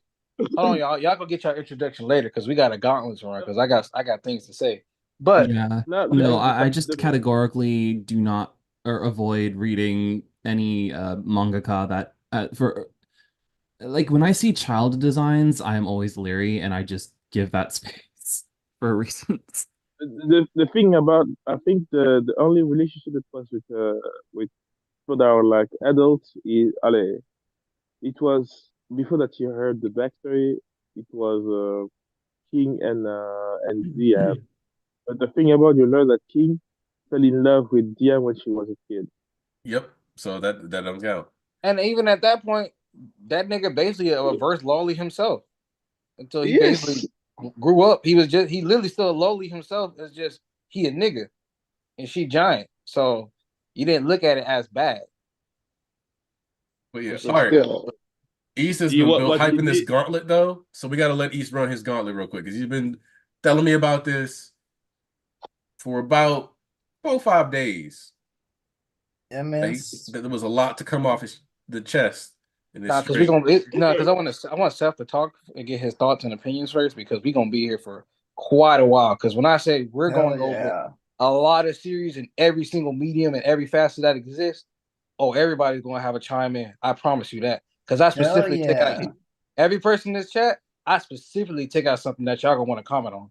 You Okay. best believe that. So Seth, I Okay. want Wow. you to go first before we run through this. Okay. Oh, All right. Well, chapter thoughts being, honestly, there's a lot of what's the word? A lot of I'll just start with there's a lot of Shigaraki in this chapter, for clear and obvious reasons, but I really like that he directs himself right at the protagonist Deku's motivation. Um, when you have someone who just doesn't want to basically he's a perfect villain for Deku in that he is one person who refuses to be saved. um I'm very curious on how Deku will approach this, but I think we're getting callbacks to the person discussion. And it's taking me forever to write my thread because I'm actually lazy, not because I have a lot to say. He said that I'm But lazy. That's the um honesty for me, man. Thank you. yeah, no, I'm sorry. I've been both busy and lazy at the same time. It's great and awful. But the thing that struck me was mostly the end of the chapter rather than throughout, because we know who Shigaraki is. He's just, acting he's acting out basically. As in we like Shigaraki is not, I'm not gonna say he's not that deep, it's just that he's very upfront with how he's been the entire time we've known him. So it's not like we're getting anything new from Shigaraki's character this chapter. However, what is intriguing me is Deku's approach at the end, where he has that thought back to Uraraka, where he's talking about, what a person is. And before now, what's interesting, before now, I remember Uraraka on the rooftop because she's talking about just because you have a special power doesn't make you a special person. And I can see that coming full circle again here with Deku versus Shigaraki. I'm not sure how that'll be implemented, but that's just one of the things that I'm keeping my eye on here, going into the future chapters, because I think that's what comes down to it is that we're not just heroes and villains, we're people. And of course, that's me referencing Shigaraki's quote about why we're heroes and villains. So a lot of things are coming to a head, and it makes me want to reread Deku and Shigaraki exchanges again, just because I know that there are things that I missed, because Shigaraki's not a type of character that I can get invested in very easily, mostly because he is very, well, like I said before, straightforward with what he wants to do and his motivations. There's not really a lot of nuance to his actions, so much as there is nuance to why he is the way he is. The latter is more interesting than, his solution, which is just blanket destruction. That being said, I think Horikoshi does a really good job using Mount Fuji. Like, you bring in symbols like this, national symbols for the country of Japan. It's also a very clear and obvious uh, point of reference for Shigaraki to want to level. Like, wherever, like, Mount Fuji is obviously very visible when you go to Japan. It just occupies the right space where you can see it from multiple spots on the same island. So it's interesting to use that as your target for destruction, because that's something that everyone will notice is gone, obviously. Just it's so iconic for the country. So there's the literal symbolism there. Um, but there's also the symbolism in the story of MHA where I'm remembering Deku versus All Might, or excuse me, All Might versus All for One, and All for One has one attack that he's preparing to unleash when there is a woman behind All Might, and will All Might dig in his heels just to save at least that one person? And of course he does. But now behind Deku isn't just one woman, it's the symbol for all of Japan. So I really like how that scales, and I like how Deku is actually posing similar to All Might, from back during that fight. And of course, the five danger sense bolts that are striking through the panel, that Shigaraki, as Shigaraki faces Deku, both of them smiling, finally. Like I've been waiting for Deku to smile some point this entire time. So seeing Deku smile is really, really cool, really hype. And that's where most of my hype is from this chapter is just how like wow, okay, the protagonist has been getting beat up almost since the start of their encounter. Like Deku has already been at a disadvantage going into it. He was supposed to have a lot of backup, but that got whittled down thanks to Toga separating him. So he's been fighting almost entirely one-on-one versus Shigaraki to his disadvantage. And so I'm excited to see him smiling and posing and getting ready to counterattack, hopefully, against Shigaraki. Where this goes, like how he has already lost danger sense, I guess one note that I wanted to touch up on is that with it seems to suggest that danger sense might be the only quirk he loses because like En said, if he's touched, they can't see it coming like Shinomori did. So he might just be able to swoop all of them in their next uh, minor physical altercation. So we don't know the pace at which Shigaraki can absorb Deku's vestiges at all. Like it's probably not going to be one at a time. We'll probably see groups of them gone at a time, with perhaps Deku only being left with super strength. So there's a lot of stakes here in this chapter. There's both the personal stakes for Deku's quirk or his powers going forward. Uh, I don't think any of us expect him to die, but just, uh, we don't know exactly how Deku is going to come out of this. And of course, there's the symbol of Japan's future. Um, so I really like how the author set it up. I like how he draws Shigaraki in particular. I obviously like how Horikoshi draws everything. And I just think that the hand looks really cool. It's like master hand. Like, oh my gosh, I'm flipping through the art and it's such a pleasure to read. Black Chain is insane. I love that. I want to see that animated in spite of everything. Shigaraki is absolutely feral, but also like posing like majestically as the rubble follows behind him. Like just this reminds me of Dobby Dance in a way, just how Shigaraki is popping off. But of course it's titled The Greatest Villain. So yeah, that was most of my thoughts on the chapter. I actually didn't expect to have that much to say, but just I don't know, Hiraka just has that way of bringing things out, I guess. Just Horikoshi has a lot of strong imagery that evokes a lot of feelings. Hell Thanks yeah, for the man. opportunity to speak. Real quick, Seth, what is your profile picture? Hmm? I've always wondered that. What is your profile? Oh, that's an original character. I had it designed by there's a person by the name of Tizuaka. They are a Hiraka fan artist, and I just wanted to see them try something. I've never had an original character before, Yeah. and so Looks yeah, cool. well, thank you. I hope to do more with it in the future. This year, I've been wanting to get into content creation. I don't know if Oh yeah, that'll. fuck yeah, we'll support that shit. Well, thank you. I don't know like what form that'll take. There's always the VTuber option, but then I'm just like, okay, be careful there because that's a lot of money to just throw out there and then not Yeah. do enough with because you're lazy or something. So, but I'm You could always gonna, do you could always do a Yeah. PNG tube. yeah, PN, yeah, that's what I was thinking. Just start as a PNG on YouTube and then see how that goes.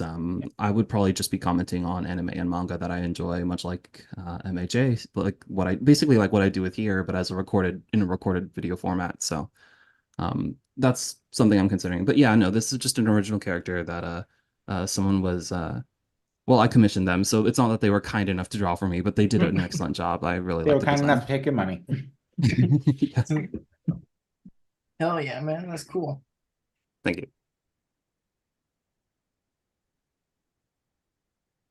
I once commissioned somebody something and they never gave it to me. So That happened to me twice. Within the same like week I commissioned them. I'm Or still that- waiting a year and a half for two Or that commissions. nigga. Or Oh that no. nigga. This was I will say this was a bit on the expensive side. But I really wanted something that I thought was quality, so I went in for this artist is literally a professional. Like they don't if they're not posting art here, they're working on some other like project. So The So I people am I kind of proud of commissioned this. were like the Twitter people. They were they do Patreon and all that stuff. Won't say their names, but I commissioned like both of them for around like 150 each. Oh wow, you should. That's disappointing. If you're gonna like, Nah, you should be that's how naming much names, this bro. costs. You It's That's should how be much naming this costs. names. It's whatever. To spend that much and then to not hear back is wow. That's really One of them frustrating. literally I'll like bet they're back. deactivated after, like not after, but they're on like supposed hiatus, and it's Don't been a worry. year, man. Don't worry, Oh they're my gonna take gosh. a real long hiatus. Real long hiatus. I can wait. Yeah, suppose Mhm. they got art burn out of nowhere. Oh, don't worry. They're gonna get some other type of burn too. I'm 150. Okay. We're gonna see about that. Every time I've commissioned anything, I've just done it on Fiverr. Even though my current profile picture on most platforms is a commission that my wife got for me. So And man, I rocked with that PFP. Speaking of which, tell my fathead sister-in-law to use her phone. oh, she been letting that hoe die. She started taking a page out of my book and neglecting her phone, which is bad because only one of us gets to do that. And I was doing it first. Well, the absolute worst. So only one of y'all gets to do that. I don't know. I wish I could do that. Neglect my phone as of. I'm just a terrible texter.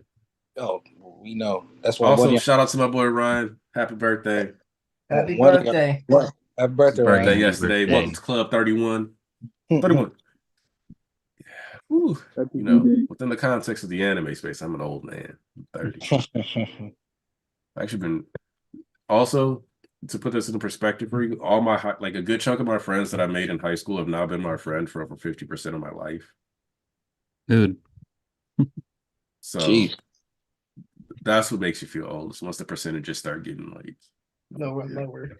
known each other for 50% of our lives. It's crazy. Moving into our like what are our lives without each other? I don't know. Barely remember. It was before high school. But East, Oh, it's time. it's time. It's time, baby. Let's get it. Running back. Oh, look alive. That's right, Denise. You tell him he ain't nowhere near old. So a few of you may get where I'm going by the time we reach this destination, but I'm gonna go ahead and throw this out there right now.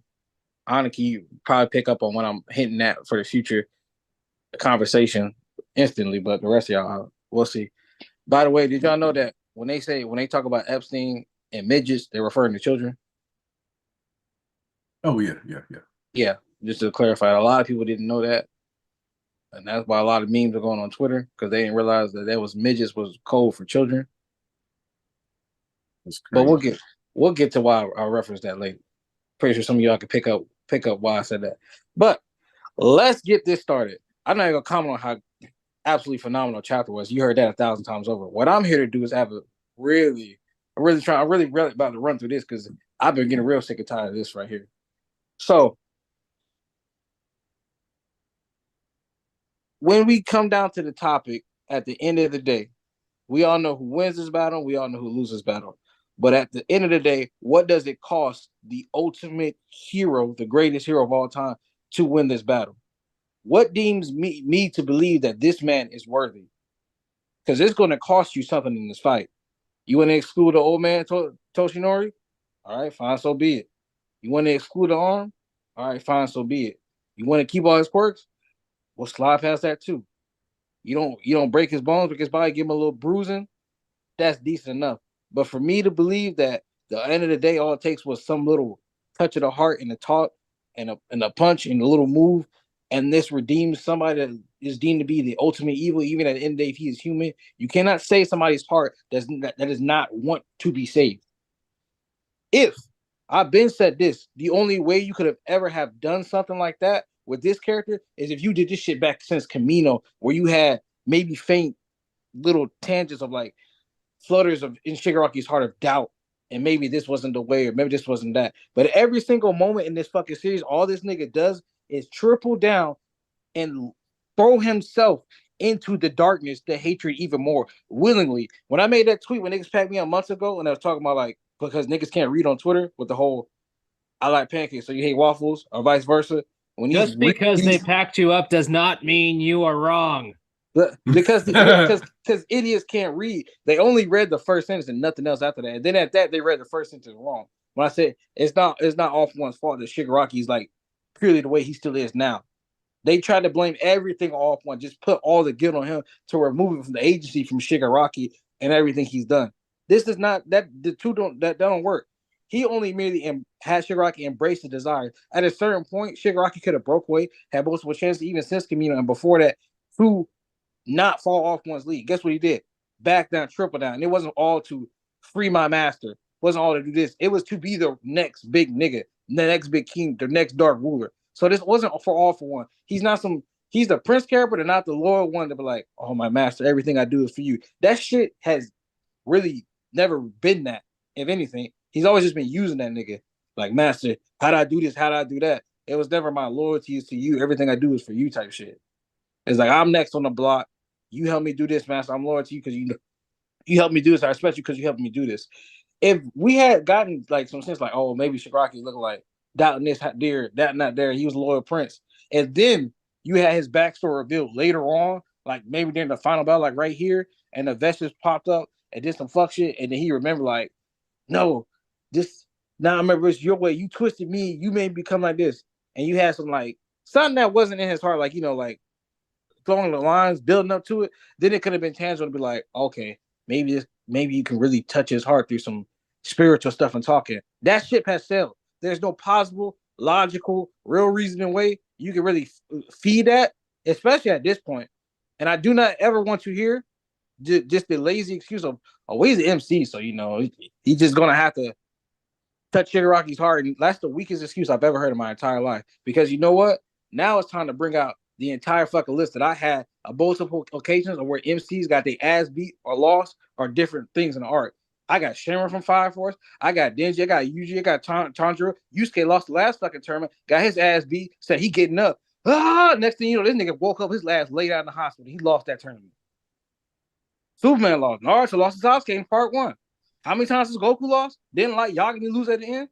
Didn't Kaneda fail to say Tetsu at the end of fucking Akira, the biggest inspiration? Didn't Kaneki Ken from Tokyo Ghoul lose I don't know how many times? Yeah, I can still keep going because I got the list up in this bitch, nigga. How many else? I didn't even finish Kimetsu no Yaiba. How many else times were them to take or the sacrifices it took just to win a battle? For the excuse for me is that, oh, he can do this, or he's just gonna change the right heart just because he's the MC. And like, what? That's the weakest excuse I've ever heard in my entire life. Like, I have seen other ways that you can come to a conclusion that remember, killing isn't all about being raw and swagger and that this and the other. It don't have to be a part of your character for you to have to do something that you necessarily need to do. When you talk about Daredevil and fucking Matt Murdock not doing what he needed to do to Kingpin and kill him because oh, you won't change me like that. That's different because you can place that humanoid freak of nature in a jail cell. Let the justice system take care of it. There is no justice system to take care of this nigga with unlimited regeneration, superhuman strength. And how do you even plan on taking away all his quirks at that? Because they no more bullets. So I asked you that. In society where almost everything's destroyed. In a society where almost everything's destroyed, and this thing can get infinite regeneration, and you won't believe that you just talk to him, he changed his heart, because that's not happening. You want me to believe he just sits down and do it and just like goes to himself? That's not happening. So what do you have to do? Because you're not losing an arm, you're not losing your mentor, you're not losing all your quirks. You get just a few punches to your face. That's fucking basic rules 101 for being a hero, let alone the greatest hero. So I definitely ain't finna buy just a bruise up. That just came with the territory at all costs. The more fucked up you get, the better. But that came with the territory at all costs in the first place. So there's something you really have to sacrifice or give up on, or something you cannot really do, and come to that acceptance, because that's a part of reality too in this series. You have to come to an acceptance that, bro, it's like, and literally, I've seen it. Now time to go to the other part of the list. I've seen it with other characters and how you can like come together with an enemy, or like you can respect an enemy and then treat them as an equal human being, and you can respect it at the end. Like, didn't that happen in Black Panther? And then Killmonger like Then they have like a heart to heart at the end. And there are other multiple ways for the characters to actually respectfully die, too. Like Rush Hour 3, when fucking like Jackie's brother literally was like, nah, let me go, Lee, nah. And he went ahead and just like let himself off himself. And with Killmonger's speech at the end, well, kill me because even my ancestors believe New's death was better than change. Like, that's the type of shit I be talking about too. And even with Superman, that nigga don't kill.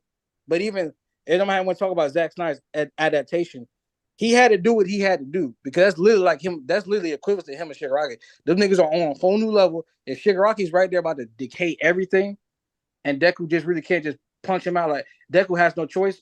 Like, what choice will he really have? This Doesn't is a Spider-Man also sometimes kill his villains? by on accident and depending on where you're looking at it. But Usually nobody they end up dying because of fucking up something, and Spider-Man being like, "All right, look, you said you wanted to run the city, and you about to blow up the city. So like, only way we're gonna which stop one- this which is if one one do of you- us dies doing it." And I don't know. Personally, I think it should be you and not me, because this is your fault. Type shit. Like, So now let's run through the redemption base in MHA alone, and then I'm hopping outside of that, and that's where Anarchy and Volk will join me in because Volk has a very love for this special love for this series, which recently had a remake. And yes, you know what I'm talking about.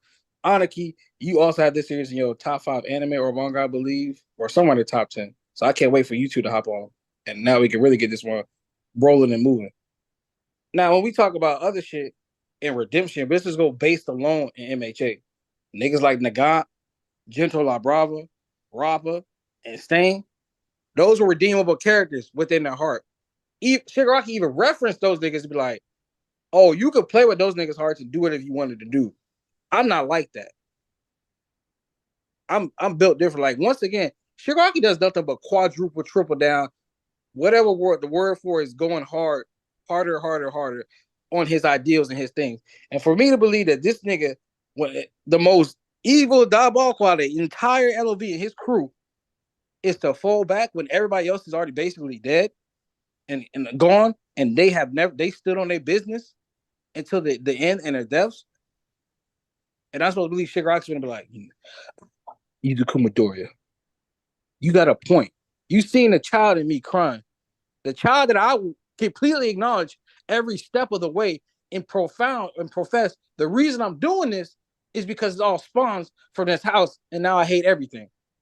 So it's like, what are you talking about when you seen? Oh, I seen a boy cry. You have no context of that. You're not telling me something I don't know. This is a memory I already know. This is the exact reason I'm doing what the fuck I'm doing. So you think that you telling me this is not the way, or something like, I understand why you did this, like, but it's not gonna work. Like the fuck, he making fun of you and spitting in your face and dancing on this shit, like, what's that supposed to mean? So now let's hop outside of MHA and talk about redemption. All right, Anarchy. Let's get to a Full Metal Alchemist Brotherhood or Full Metal Alchemist, whichever you prefer. Didn't we have Scar and Greed also come out of their shells and like they turned around, right? But those weren't pure evil niggas. In fact, you found out why Scar was doing what he was doing. Greed. Okay, so when you mentioned Greed, I actually thought about Greed earlier when Volk was comparing All for One to Father. Because Greed ended up being a big reason why Father ended up getting his comeuppance. And I kind of look at Shigaraki similar to Greed, even though they are pretty different, their relationship to that father character and the way that it, like, obviously, in this case, though, like, Shigaraki gives not only the comeuppance to the father, but is the main villain. But Greed was really just a person who was just trying to get what he was trying to get. He wasn't necessarily on some bullshit. He just did bullshit to get what he wanted. And Shigaraki's case, his bullshit happens to be a little too destructive. And that's where, like, in order for a character to be truly redeemed or saved, their desires have to, how do I put it? There's a certain line that their desire can't cross. And for a character like Shigaraki, I think he's crossed that line.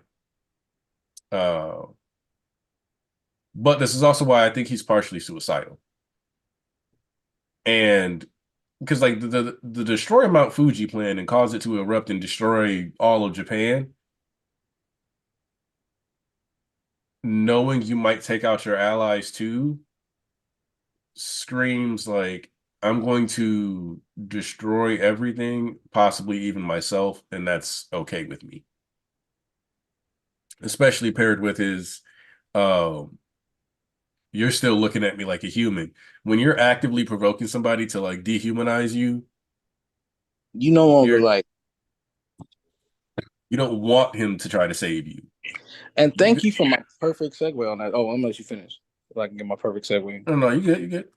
So my perfect segue, Volk, you're up now, because I call on the question: where do we draw the line? And do we do this with none other than the Angel of Death? I believe that be his name, aka Sephiroth. Sorry, I've been away from a bit. What were we talking about? So basically, as we were running through things, and I talked about redemption and where does it lie, and this, that, and the other. Aniki had talked about Shigaraki literally destroying everything in the pseudo sense, and there's a line you don't cross. And I'm talking about at a certain extent, there's some things you have to let go, and people that are not going to change. So I said, where do we draw a line about who we redeeming? And like, do we give Sephiroth? Okay, so for those of you who don't know, like Sephiroth is not only the most evil character in Final Fantasy VII, like they've literally said that he's the most evil character, and probably the most powerful character across all Final Fantasy, partially due to his popularity, but also because they go into reasons for this. Sephiroth in Final Fantasy VII, for where you see him, has cast off all memories of his previous life as a human, because it's the only way that he would be allowed to exist. So he's a purely evil entity right now. Shigaraki is, I think, in a similar boat, not quite the same, but similar, where he cast off his family and he made the decision to devote himself to evil. And what I keep talking about in regards to Shigaraki, and people seem to get very confused on this point, is that just because you save somebody does not mean they're redeemed. Redemption is a personal act that somebody has to undertake. You can't do a redemption for somebody else. That's part of why, like Deku was not so insistent on an apology from Bakugo or brought up the relationship. He just wanted to move on. It fell to Bakugo to realize where he went wrong, and he had to make it up to Deku instead. Shigaraki has not shown any inclination, desire, and there's never really been any build-up for him to seize that sort of redemption. And I think it's important to acknowledge that a person can be both a victim and an oppressor. Thank you. When you look at the cycle of trauma and violence in the world, oftentimes people, not all the time, but people who are imposed upon or traumatized in some way, they will grow up and join terrorist organizations. You want to know why?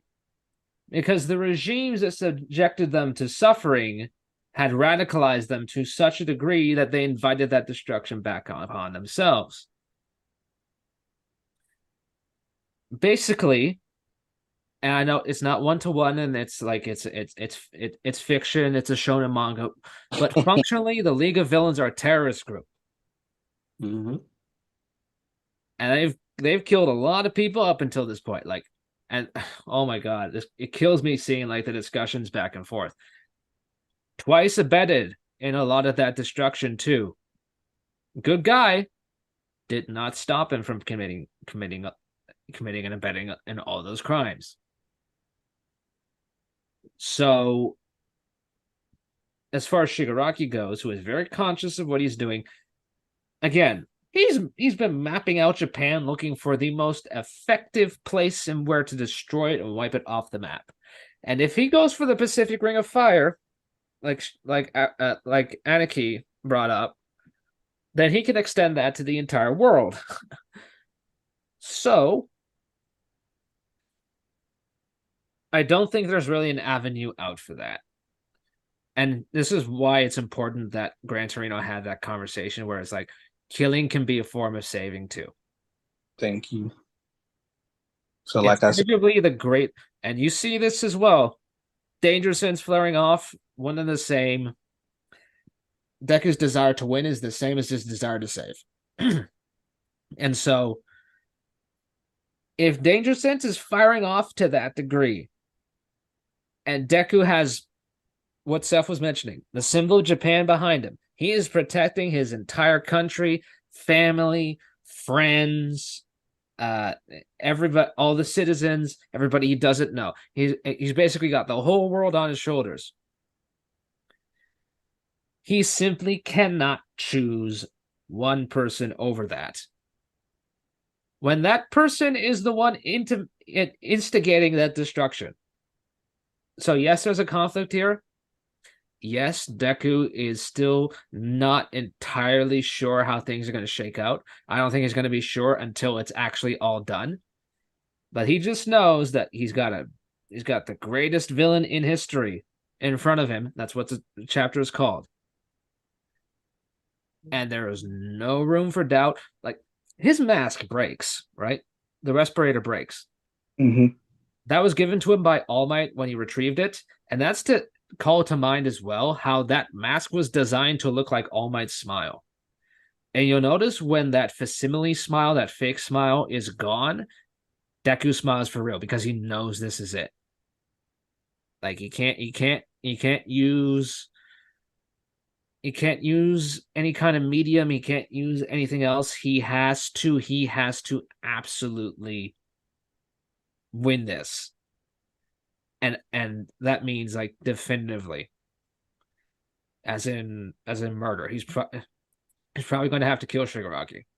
Now, Because maybe there could be like a little thing where, like, oh, my body can't handle all these quirks anyways. I'm gonna implode or whatever. Like, there could be that, but Deku is still going to have to push him to that point.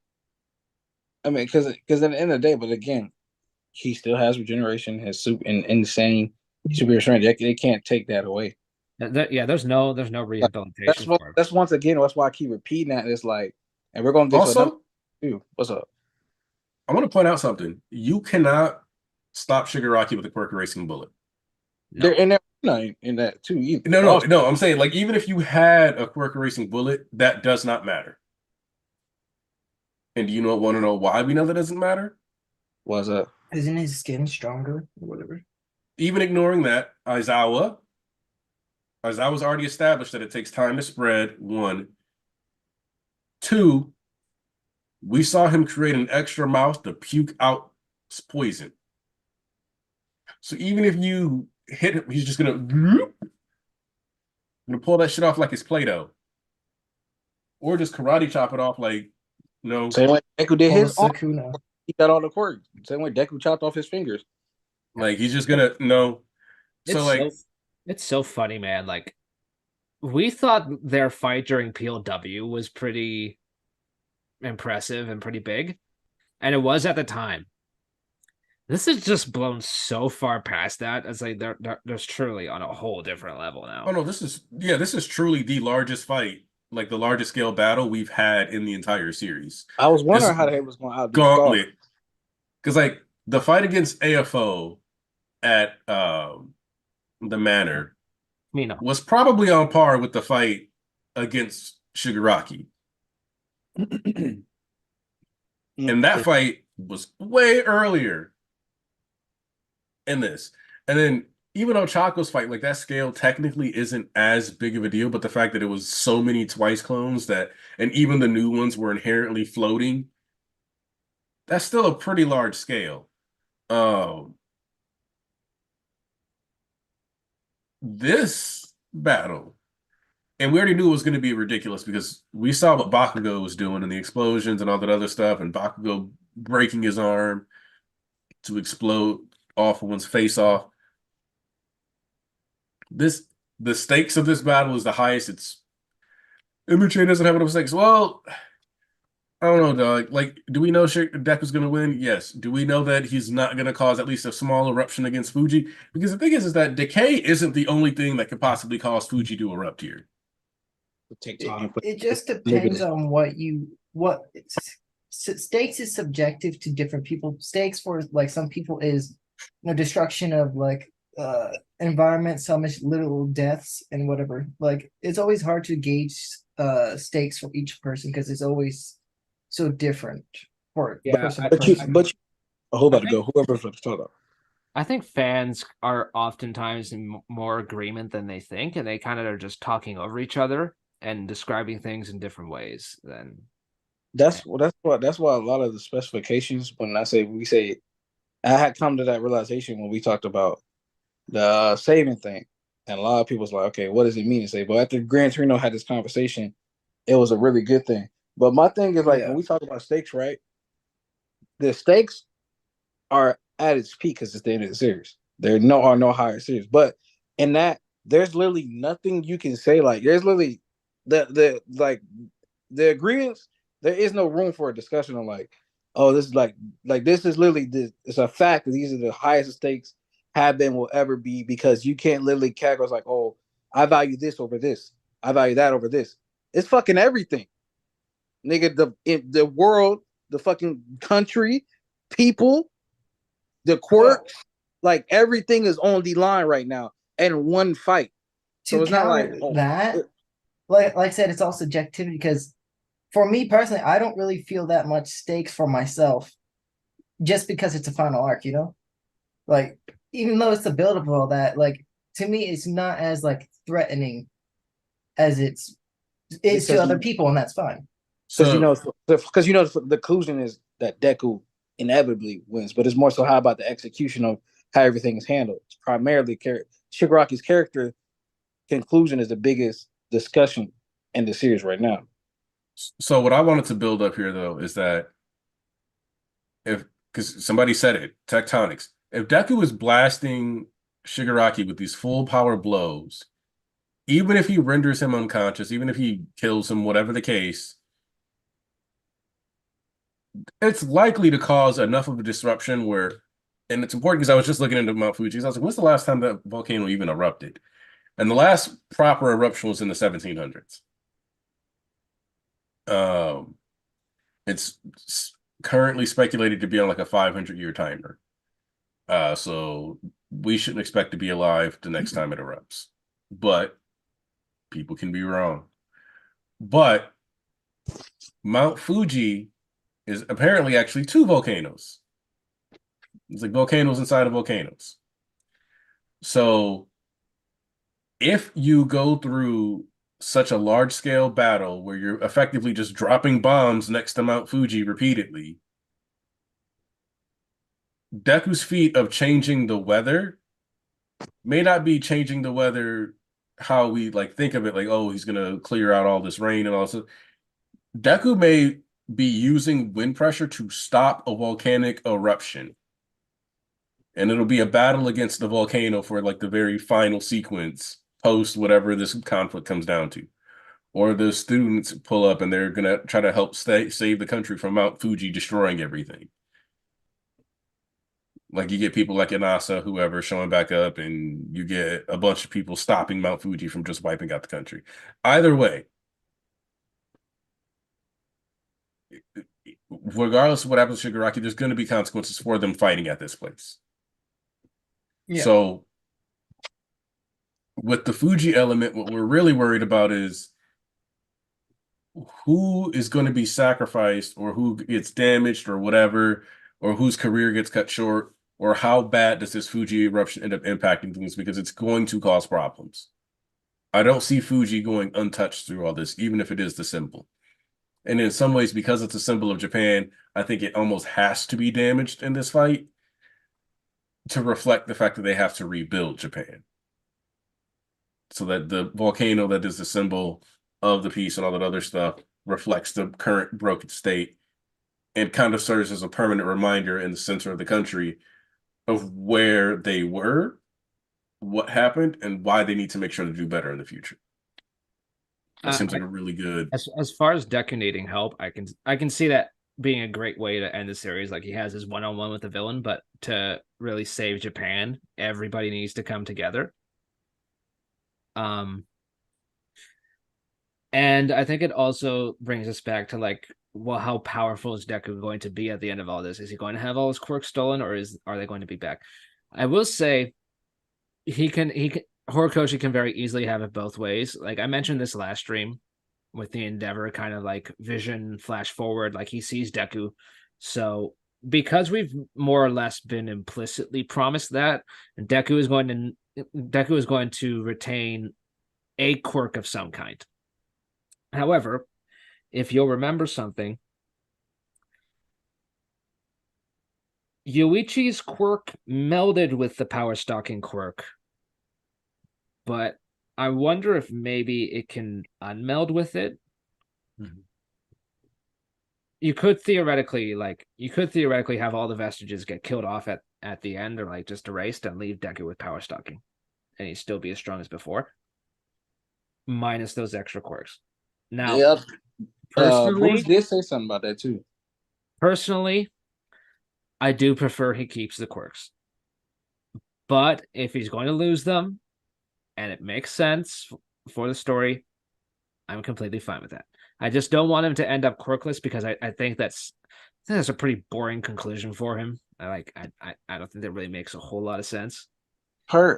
Personally, I like to believe, and I would prefer. I would like to believe that Danger Shit's getting took was just to up the stakes too. But also at the same time, I like to believe that it's just that quirk because you can't keep doing like it's only gonna work one more time before it loses its like magic. Yeah. And then he'll have to take like 5 quirks or 4 quirks at that one moment. The second time he does it, because we can't keep going. Oop, I got your quirk. I almost dust your face. Oop, I got another quirk. I almost dust your face. Shigaraki's not playing games like he's off one. He's trying to literally kill that nigga. So Yeah. the reason he even escaped death and only Shinomori got caught was because Deku had reacted and Shinomori had pushed everybody aside and they cut it off. And that's because they had danger sense. But mind you, Deku had danger sense, still couldn't keep up, got off guard. And Shinomori in the Vestas world had seen that shit and jumped and saved everybody. But you can't, that was the only exception to the rule. You can't keep, that's the only reason like it kind of worked. But you can't keep playing Tootsie Magic like Shigaraki's off one. Then that's gonna start changing his character. When he's not trying to do that, he's trying to kill this nigga. He's not playing no games. He's not running around looking for others. He's like, I'm gonna take you out because you my biggest nuisance.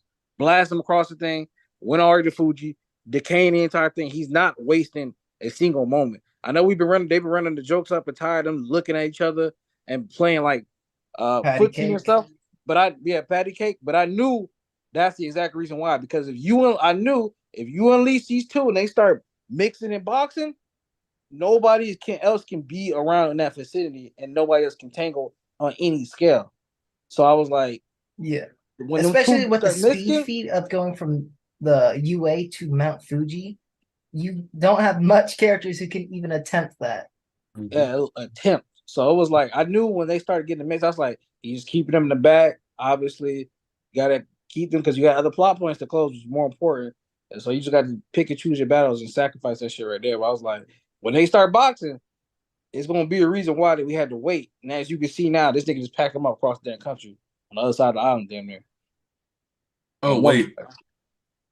So you guys know what this probably means, though, right? What? what's that? Perspective change.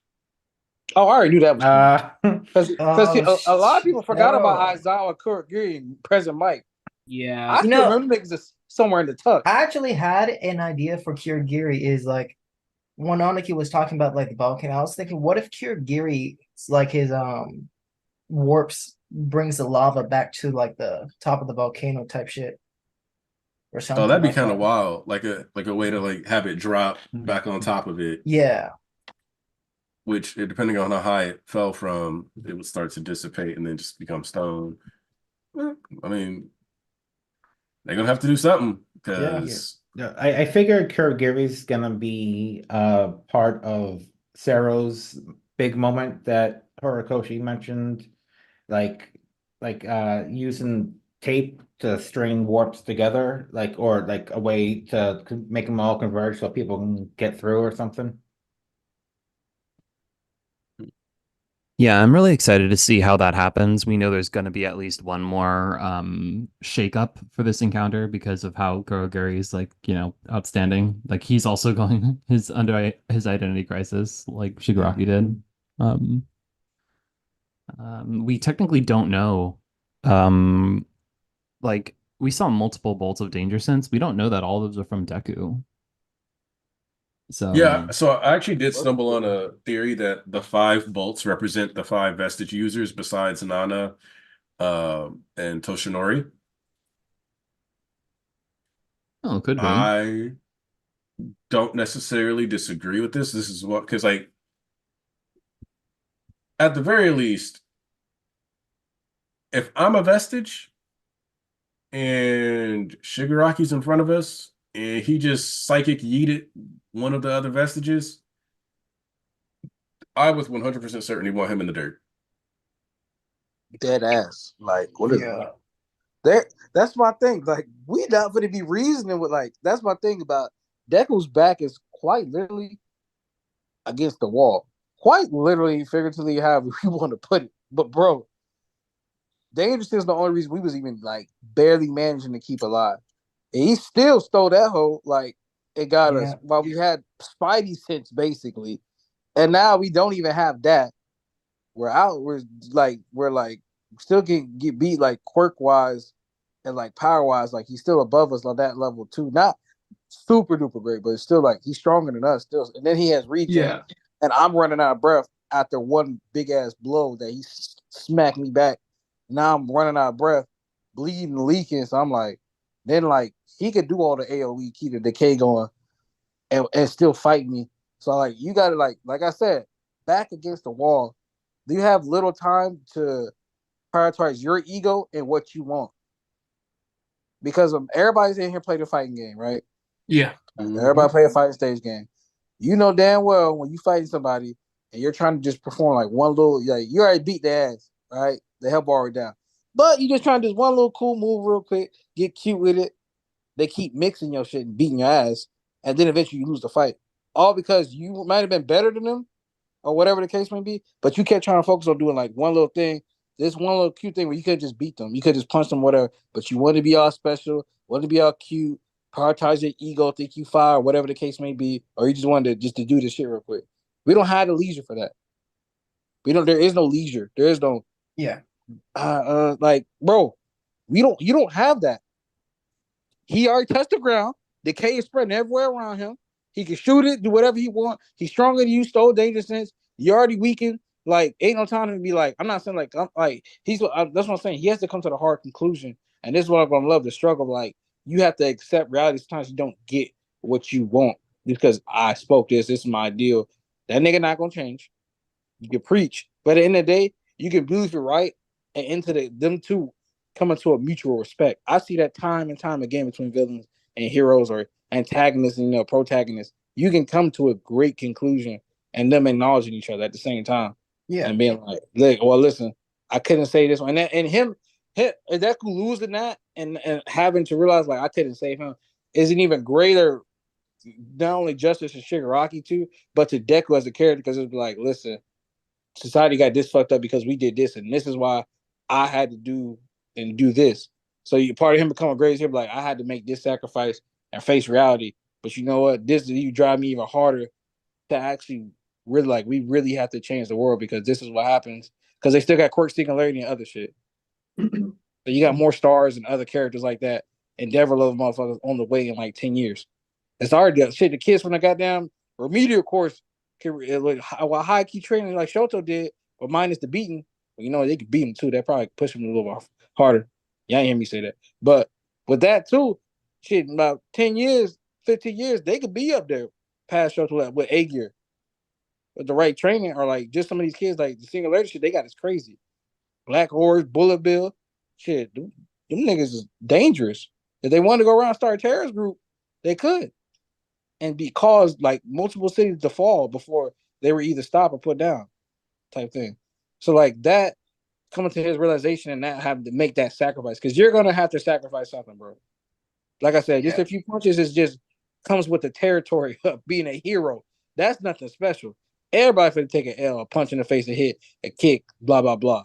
That's everybody. Let alone being the greatest hero. Nah, it's gonna have, you got to come up with, you got to cough something up, especially with Toshinori sitting right there and everything he did over a 40-year scale. You got to come up with something, Chief, to sacrifice. And once again, it's not about killing to be raw. It's about you having to face reality that this is a person that doesn't want to be saved. There's no little redemption. Like it's like, and then it's like we gonna go around and we just gonna praise that, like we gonna redeem the Homelander now. You might as well excuse him too. And I think that's kind of the. I know a lot of people. I mean, he's a hero. like, He saved lives, so we should just give him some leeway type shit. Shigaraki Right. had a tragic story, and it's like the thing that makes Shigaraki a tragic character is that he really, truly cannot be conventionally saved. It's too late for him. He's kind of just off the deep end. Like it's one of those things where, and it's not like you said, it's not a matter of it's going to be so raw, like Deku's going to have to kill people. And I've seen somebody be like, "Oh, Deku does kill Shigaraki, it ruins his character." No, I don't think Deku can be a complete hero if, and like the only way to like, I don't think Deku can be a complete hero if he takes the Batman route of my morals are more important than the actual lives of other people. Boy, don't get me started on that. I almost said a word that can't be allowed in this day and age, at least on online media. Don't get me started on that balarkey. That Me also personally, Well, I'll smack a Bruce in the back of the head. I will say about comic Bruce is at the end of Joker War, there's a moment where he kind of lets go of some The War of Jokes and Riddles is one of the best fucking. I don't care what people have to say about like, oh, I don't like Tom King because his Batman has more feelings, blah blah blah. Don't care. The War of Jokes and Riddles was amazing, amazing, specifically for that moment because he does almost stab somebody. Yeah. So yeah, like I'll just say, like, as far as comics go, a lot of even the most popular characters have not had themselves fully represented in media because there are so many different runs and different takes. And DC in particular has just been really behind the past decade, and they're really only now starting to get out of that. But anyway, yeah. Part of being a hero is having to accept a lot of the complicated and gray stuff and having to make some hard decisions. It's also going back to what Deku spoke about to Nagant when she was talking about how tired she was and everything, and Deku acknowledged that yes, a lot of things are complicated, but I still want to help people through that. And so if Shigaraki is threatening that peace, that boy can't be around anymore. I'm sorry. It's like this too. Just like, once again, I'll bring in more characters. Shout out to one of my favorite people on earth, Speedy Waffles, Ian Waffles. I'm bringing up Sonic the Hedgehog characters now. Knuckles and Sonic got into it because Eggman tricked this nigga. Knuckles wasn't a real villain. Like they boxed or whatever, and all the every Sonic media like before they became friends. But it's because Eggman tricked the nigga Knuckles because Knuckles was slow. He a big meathead. So he tricked that nigga, which is real easy because he don't know nothing because he's sitting on this island his whole life. Or the comic runs is a little different, but like he's sitting on this island guarding his master his whole entire life, so he don't know anybody and know no better. So like evil mad genius scientist versus a big slow lug nut. Who gonna win an intelligence battle? You gonna trust a 5-year-old in a chess game? You gonna bet money on a 5-year-old in a chess game, or a college professor with 3 PhDs and whatever the doctorates and all that other shit? I'm pretty sure you gonna bet on the adult, right? Okay, and that's what basically was like. But in another sense, it's like who's somebody a little more darker and evil and the anti-hero type thing. Shadow the Hedgehog. Yeah, his memories lost. And I'm not talking about just a video game, but like he had his memories lost and all this, that, and the other, and he was moving the way he's moving because of Eggman, but then he started getting more back, realizing who he was, what he was created for. Then he made his decision, bump Eggman, I'm doing my own thing, just type shit, right?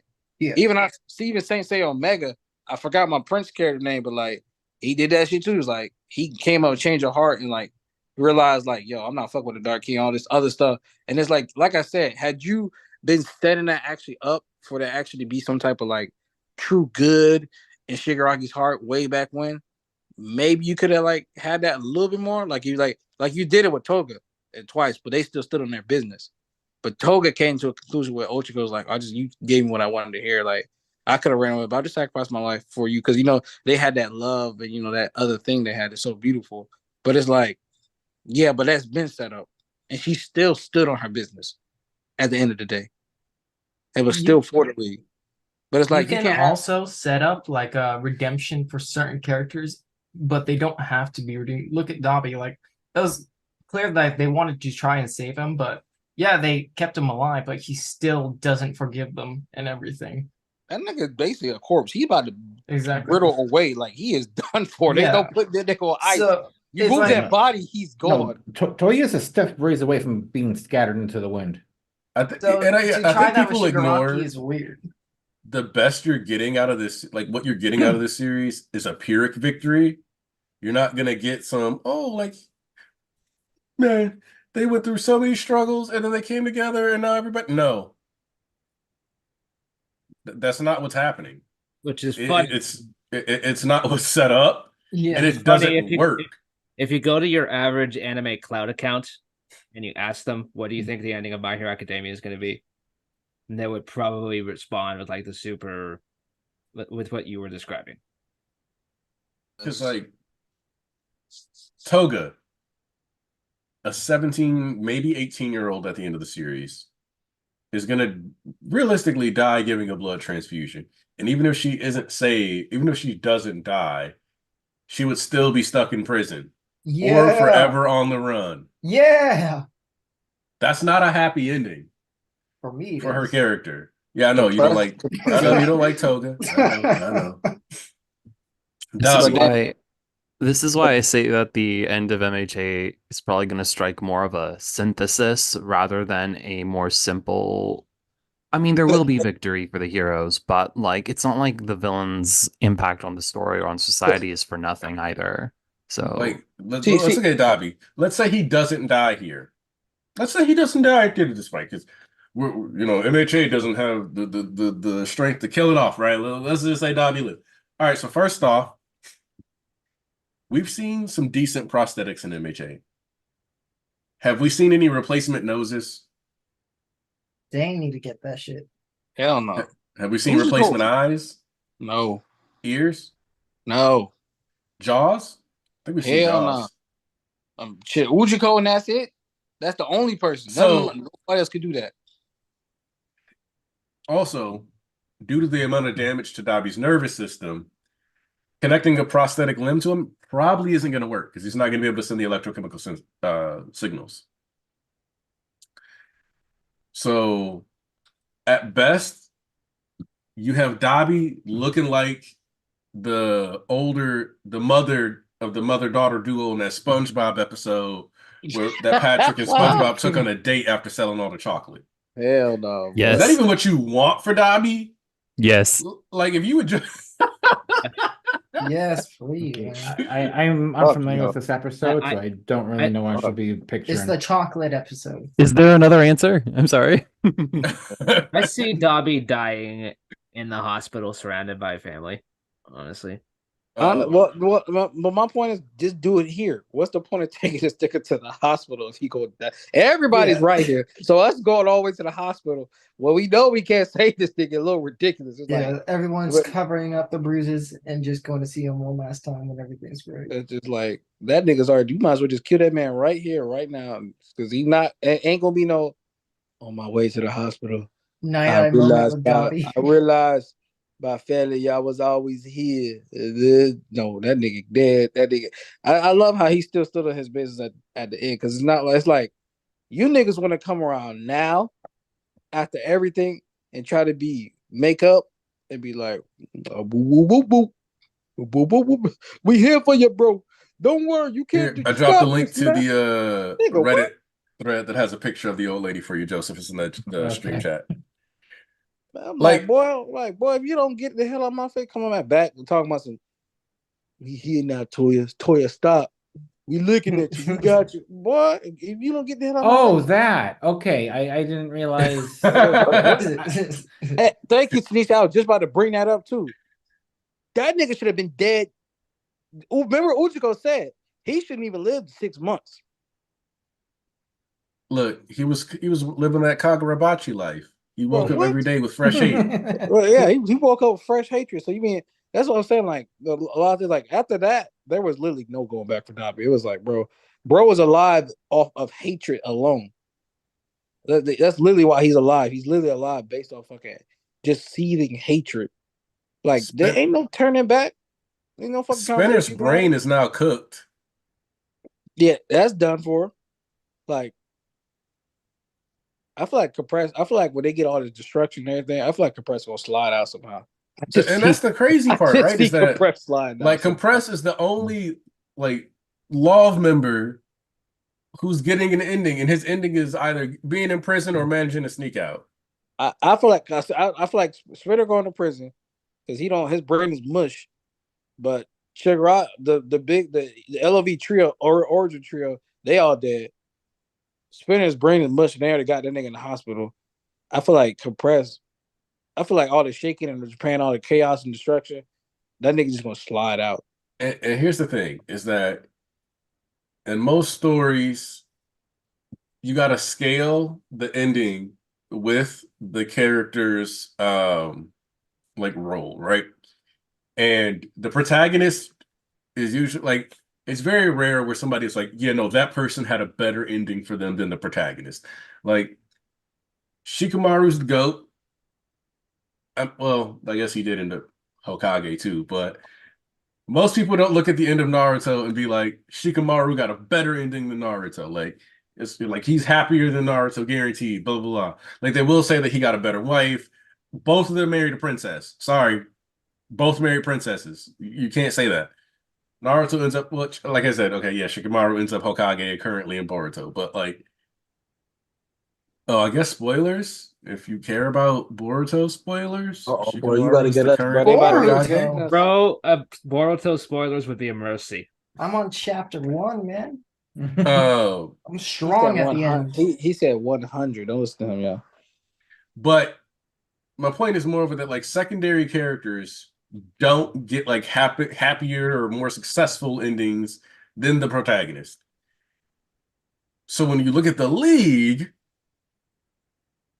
the scale of tragedy is only going to go up because like Spinner was probably looked at as one of the most tertiary characters in the League of Villains, despite his relationship with Shigaraki being like a bit closer.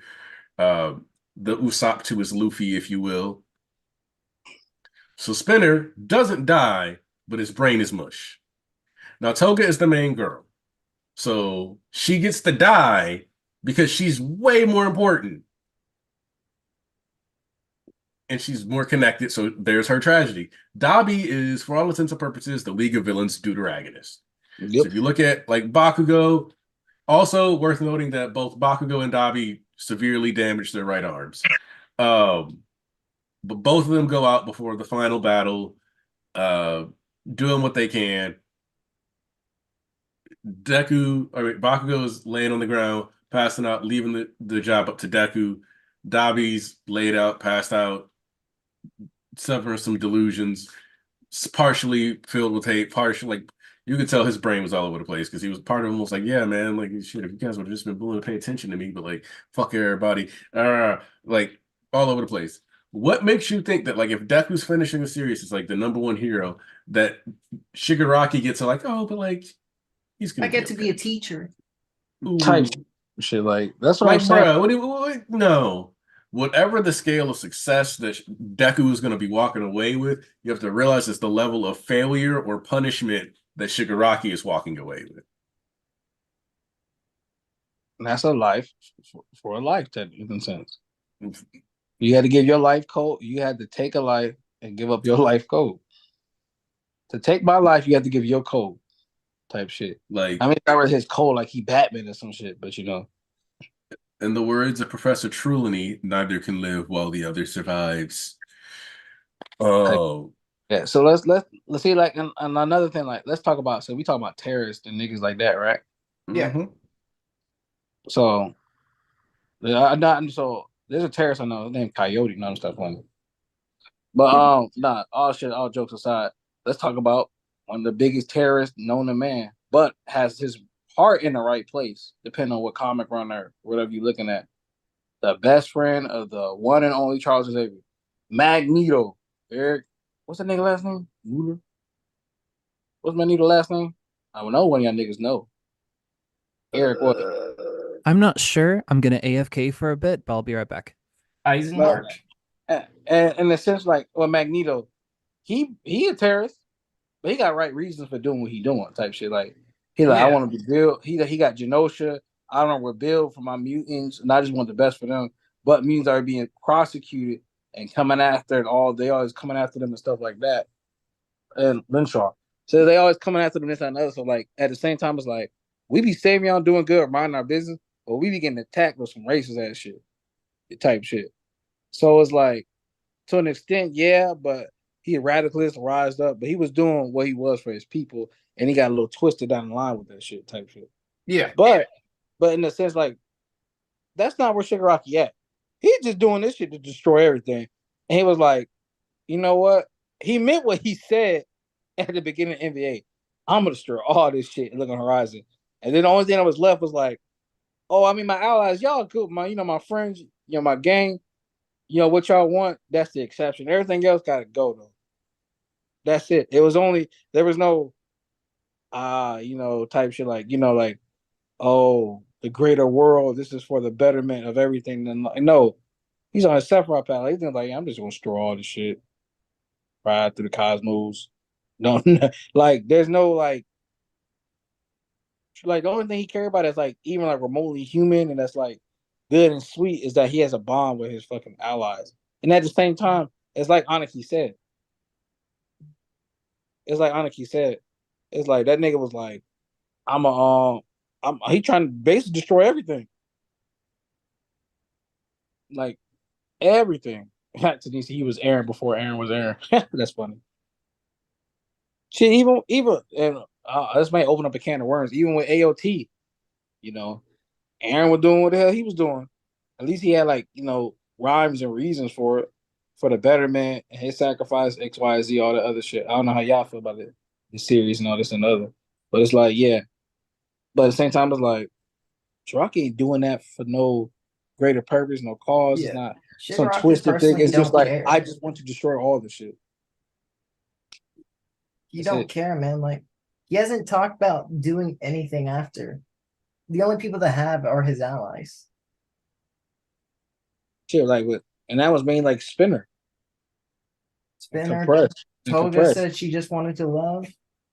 Exactly. And then it's like Dabi was just secret. So it's like Shigaraki in the entirety of the story has not said, "Oh, I want to live in Malaysia." None of that has happened. And then you flash over to a pedo woman in bed with his sister for no reason. Midnight's corpse. Jeez. That's crazy work right there. That is a crazy work. I made the mistake of being on MHA Reddit. Oh no. Dude, it's And fun going today- there every now and then. Today I found out that apparently there are people who say when they say the war arc, they mean the beginning of PLW until now. I ain't gonna say nothing. No.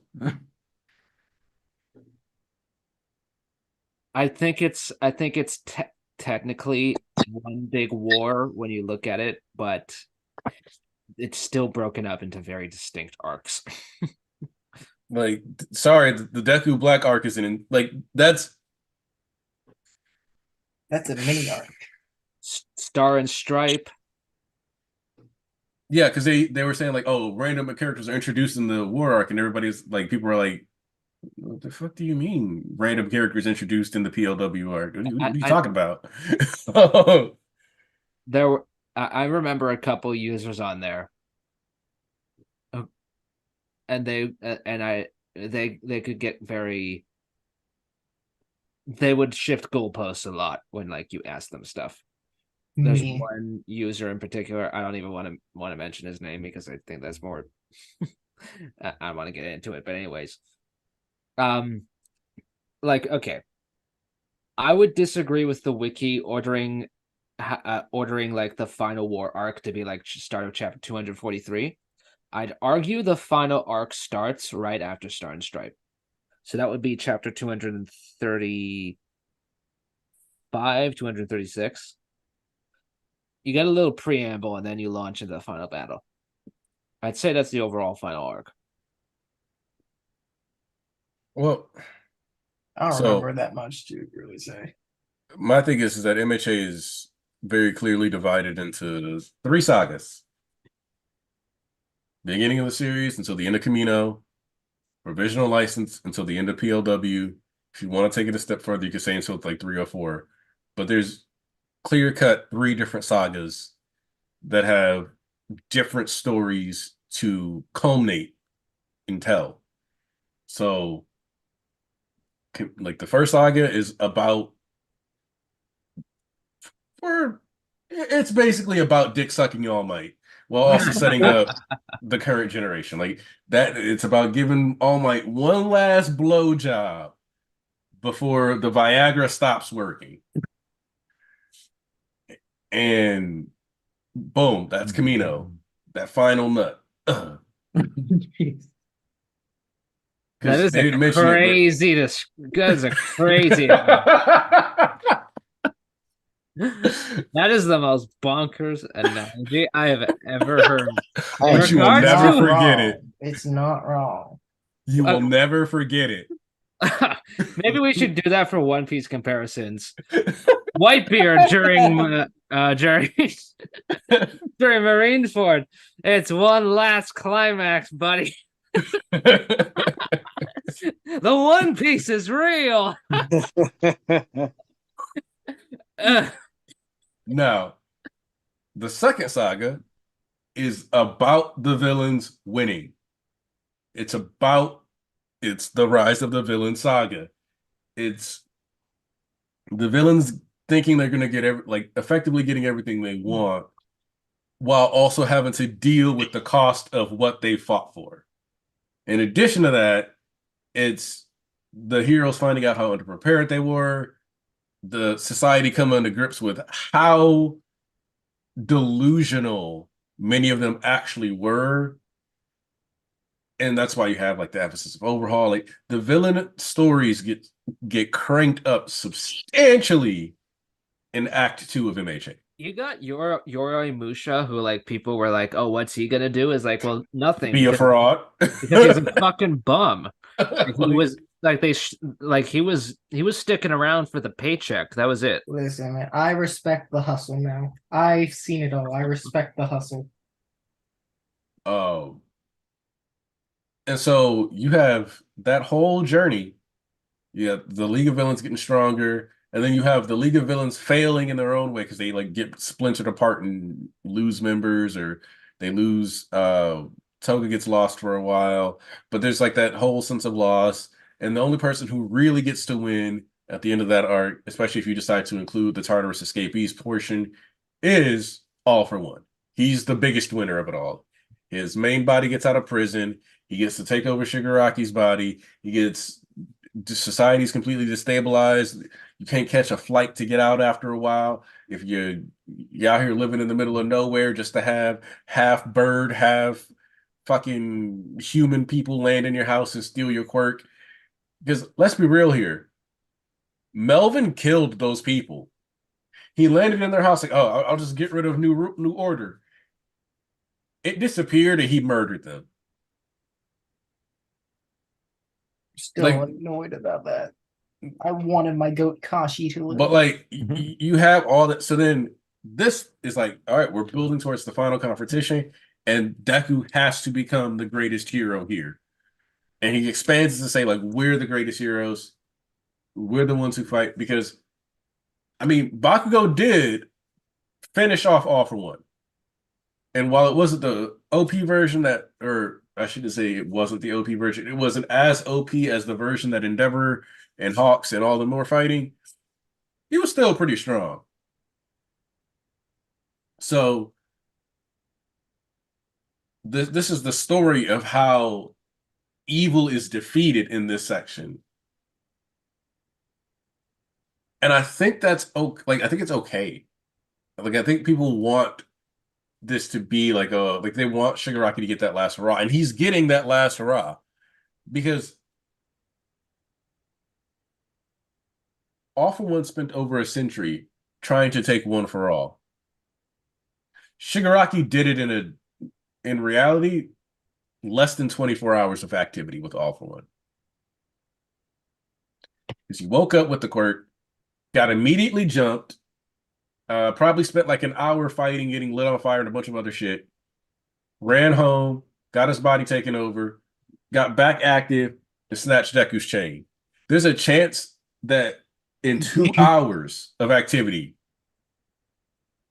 like in 2 hours of uninterrupted activity, like so to speak, like no fighting, no splitting consciousness, just getting to be in control of his body is all it took for Shigaraki to get that piece of One for All. He Shit, has far eclipsed All for One. Shit, low key, be honest with you, not even 2 hours, really. Oh, I'm being generous. Yeah. Like, that's a record. He is a humiliated All for One. And even the level of destruction, the calmness. And when you think about, we know that in the big buff form, that big burly body, that All for One was in control. How is it that, and you could argue like, oh, there's quirks and stuff that help, but like, we're mainly seeing Shigaraki expand and try to fight physically. He's not even stacking a bunch of quirks that we can see. Maybe he's using some form of enhancement, but we're not seeing a whole lot. How is it that with that same body, even without the quirks active, he got low diffed? All for One in control of that body was humiliated.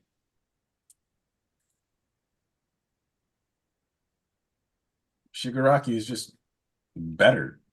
And He's that's why, He's Timothy. like, is he gonna die? Sure. Whether by Deku's hand or by his own, doesn't matter. We can't let that man get a happy ending. We can't let him get a partially happy ending. He gotta go. Got He to got go. to. Like, See, and another thing too, him even like I said, see that's my thing too. When people be like, "Oh, Deku don't kill," it's like, okay, there are other ways and routes. I've seen other characters kill themselves or do other things by force. Like there's a character, shout out to Jagan, shoot him up, shoot him up, shoot him up. I'm not gonna spoil, but the way Jagasaki had killed the character was basically, I'll say the death, but I won't say who it happened to. Basically, he blasted that motherfucker into the sun, into space, into the sun, type shit, and let that nigga just like die over there. And it was like, all right, type shit. But it's like even like with Kenji off of Rush Hour 3, Lee's brother, he made Lee let, of course, Lee, his brother's a fucking mass murderer, top of the Yakuza, all the other shit. Or, I mean, not Yakuza, Triad, and all the other shit. And then he made him literally like, he's like, holding on to, he's like, no, you still my brother. I know you did all this shit, but I'm a cop, not supposed to be like looking out for you, but you still my brother. And he like, man, Lee let go. He made him let go of his hand and kill him. Like so he could die, go off on his own terms. And that's like kind of a thing too. It's like it'd be nice, like even Chigaraki's like, but like, I know I know how you feel, what you're gonna do, but like let's say all the quirks started malfunction, his body started fucking up, but he didn't go to full care route of like him exploding because they already did the baby shit with All for One. Thank God we're not doing that with Shigaraki. But let's just say you like, you know what, my shit messing up. You got the best of me. and he like laid up like how Killmonger was laid up, but then he take his own thing because like peace, and he still got his destruction in the sense, but like this is where I rest type shit. It's always ways to write around things, but it's just that people are so lazy they don't take the time out to do anything. Like, oh, he's so strong, he's got regeneration. How do we beat my regeneration? You just do this, or like there's no real way out for him. It's like, how about you go around, look at some more medium other than just showing an anime and be like, I seen this in a video game, I seen this in a movie, I seen this in another anime. How did they beat Cars in part 2 where he was the ultimate being? Fucking Joseph tricked that nigga and shot him up to the sky off a volcano, bro. That shit was fucking fun. They had to outwit him. And Shiragi ain't no off one. That nigga smart as shit too. But it's like there are other factors that you could use or like double tricks, like Deku can like get Shigaraki off guard, outsmart him, get like a good move off. It's all about creativity. But my thing is a lot of people just get lazy at the end of the day. Because all the excuse to me that Deku just got to go touch Shigaraki heart and he gonna pop and put down the guns like all that Michael Jackson video is just blasphemous and a weak excuse because he's the MC. Bro, I see MCs lose time and time again and lose not just people, they lost fights and then greater things led up after that. I'm still trying to figure out. I know the MC from Eden Zero, I heard they did that nigga dirty one day. I mean, that was all over the TV. I don't know the extent and the magnitude, but from Mashima, of all people, fairy tale author, to give an MC a L that bad, that everybody was talking about that shit and it was in shock, that must have been something. But at the end of the day, it all go back down to like the amount of creativity you want to put forward to, the amount of effort, and you can look all around you. There's I don't know how many facets of media and thousands of fucking different like shows, movie, video games that you can go. How do I beat this character that got hyper regeneration? Hold on, I can look inside the series. Don't all the fucking normal got hyper regeneration? Then we burn them with promise burn faster they can regenerate and aim for their brain. Like, it's just about thinking, you know what I'm saying? Like, people just don't really actually put forth the effort. They just kind of give up too quick. And that's always my thing is like, that's the easy way out. That's the weak excuse. Put forth some effort. Do better. Do better. Stupid that. But look, my question for you guys, because we've been talking about Shigaraki, we've been talking about villains, we've had it come up in the chat a couple times now. I want to see, what do you guys think about finally pivoting to Eraserhead and Shirakumo? Part of the reason why I'm thinking about that is because somebody mentioned how Shigaraki had been in control, like full control from jump. They probably would have already won. Yes. And I kind of agree with that because I think Shigaraki would have made all those hands and shit and then specifically cocooned himself in them and then broke them off of his body. Why does that matter, guys? Because that would have took out the eyesight, the erasure they had, and that entire thing after that sight was gone, and they couldn't shield his body. He would have used all them quirks and imploded that shit, and Deku wouldn't have caught up the time to everybody. He wouldn't have caught up. Man would have decayed the entire UA right there. And I they don't would think not have so. I think the hands count as part of his body, which That's is why I why said he would have cut that's why himself he Yeah, off. cut it off. cocoon. That's why he said cocoon. It would have came off of him. It wouldn't have been attached. So he would have to like done a it and shield. then so now Yeah. he's not connected to it. He would have thought of that. He's not like All for One. All for One's a washed old man trying to hang with the new school kids. Endeavor cooked him for a reason. Or he would have Endeavor's been not willing to washed. run into the buildings. That too. That's what I was thinking that entire time. So but I was like, you know what? Plot reasons and All for One is in control right now. So that nigga is slow. Slow. No, it's like you said that like Adiki said, and I forgot who said in the chat. If Shigaraki was up in this control, man, they would. That week to week would have been great. It just rolls down to the fact that All for One does not actually know how to, like, and it sounds weird to say, but he doesn't actually know how to fight. He just has won a lot of fights because of being OP. Because he Yeah. bigger than everybody, got stronger shit. Cheating ass nigga. I've been saying It's that like- since Endeavor folded him. Is that all for one? He was king of the bums back in the day. You can't hang with the new people because they're actually good. It's like when people say Wilt Chamberlain was scoring on plumbers. Exactly. Like all for one was coming out of the first era where people were just learning with hundreds of quirks. Of course, he's gonna be the goat. Bro, What are it's they like- supposed to do? Bro, if I'm playing, bro, the same shit. If I'm playing Ninja Storm, and I got Akiba, and I'm fine with Kiba because Kiba's not a bad character to use. He don't got as many combos as the love characters, but still a good character. You can win beat a lot of characters that if somebody don't even know how to play this shit, come on with Kaguya, it's a wrap. It is a wrap because that bitch is broken as hell. So no matter she can fight, no matter person got more skill than me at the game or not. If they using Kaguya, her fucking hit beater go drain your shit, and she strong as hell, and she got a bunch of bullshit moves. So like you finna lose, no matter if you got skill or not. And that's the same thing off one. He just bigger and got better quirks than most people, just stronger. Not even like he's not a better fighter really. I think he's just big. He's not even has that the luxury smart, of actually. combining Think all the about it. quirks. He's not even that smart. He just experienced. He's really not even that smart. He just be like, let me stick in here. Let me stick my hand in there and use my little influence.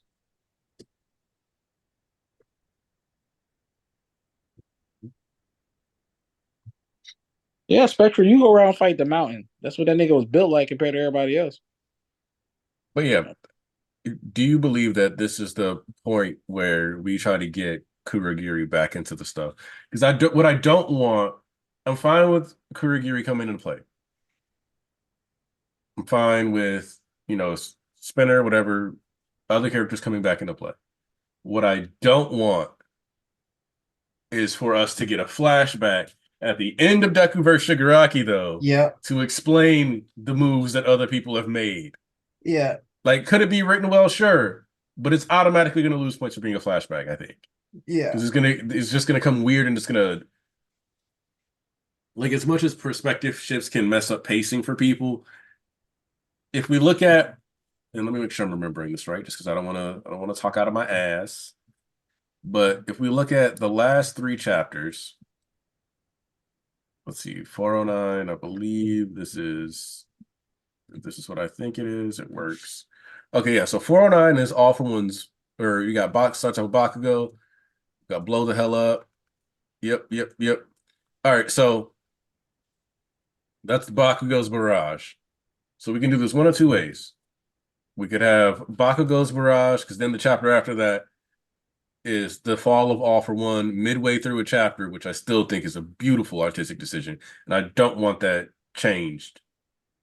And then that's when Shinomura gets yeeted, and we move into this chapter.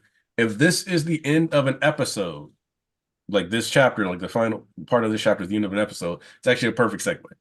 Yeah. Because Horikoshi, it feels like he has structured a lot of this particular arc to be done in 3 chapter intervals. Perfect for anime. 4 episodes. So this particular 3 chapter block feels like it's written to be an episode. So that means you're starting. It was the same thing with the Todorokis with Toya. Very much comes off as he wants an episode to start with Bakugo facing down All for One and giving it his all.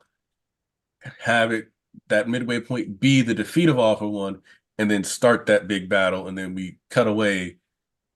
Which Deku versus All for One or Shigaraki having a lot of cutaways, which isn't always the best, but I think in this case, there's going to be stuff that's going to impact the end of this fight that we need to have happen before we really get into them scrapping. We cannot have a random flashback at the end of their fight that's about some other shit. I just don't think it works. Yeah, because that's where they're actually going to greatly fuck up the momentum of everything. Rather than you doing it now, which needs to be done.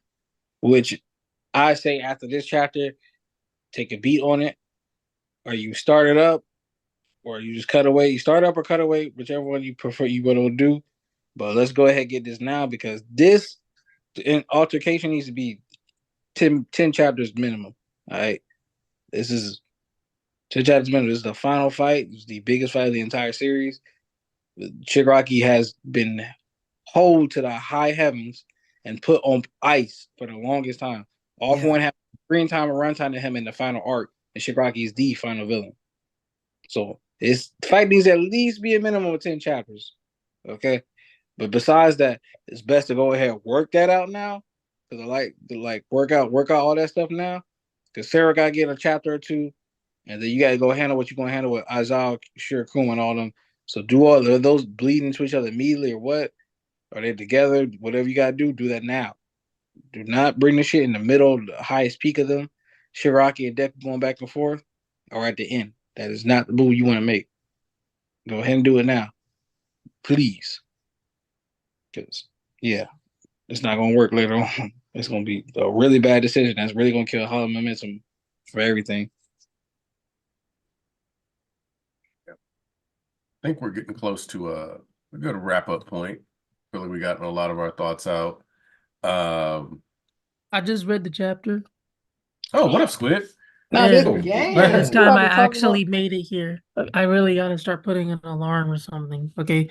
You So like me, Squid? We sleeping through this. Happy New Year, Squid. yeah, man, 2024, the truth is gonna be exposed to the light. Yeah, everything's good.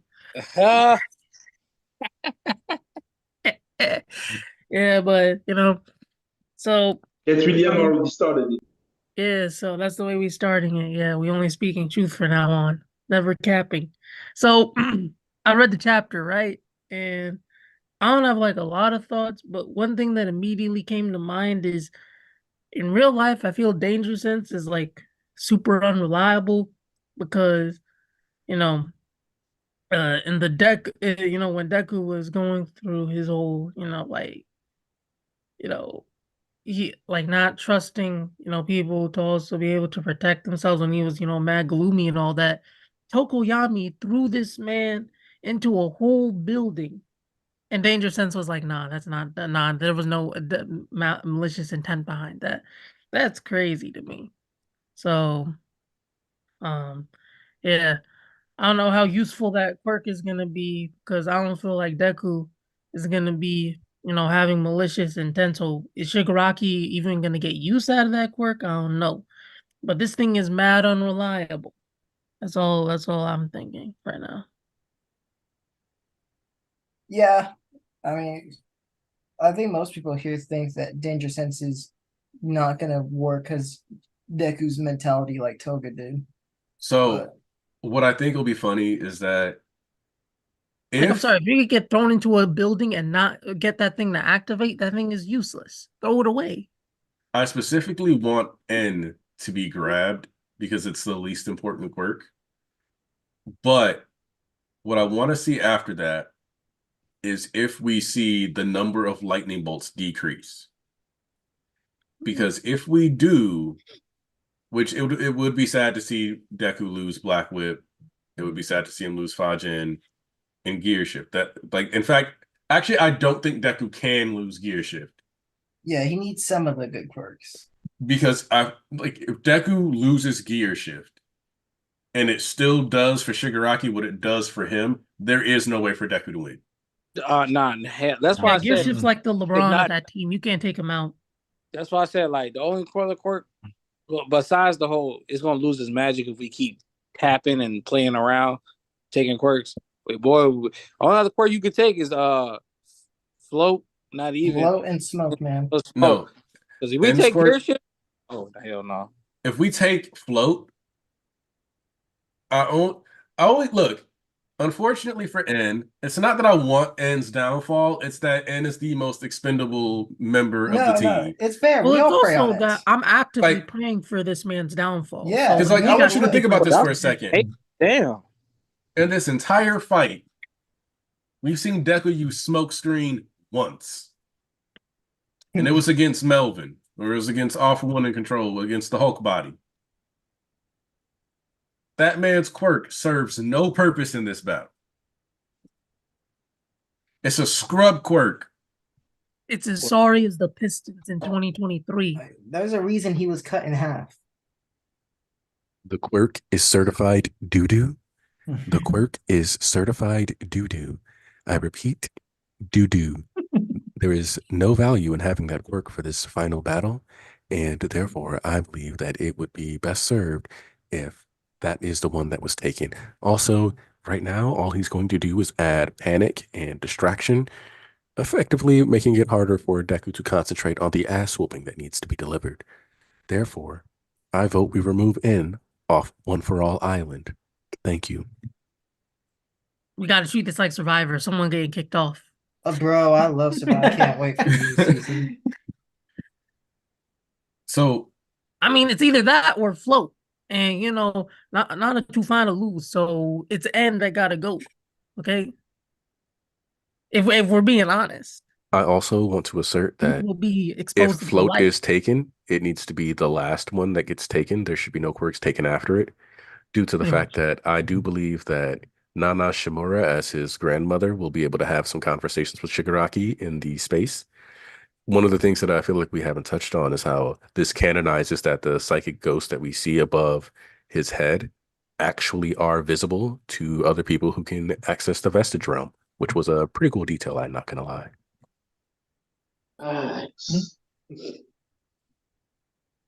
What happened? Yeah, I'm gonna be mad if Nana gets Hey, taken beforehand because go ahead. you know she's easily, you know, the finest host out of all of them. Well, really, it's about the influence that Nana, because like Nana isn't talking. Mm-hmm. She hasn't said anything whole time.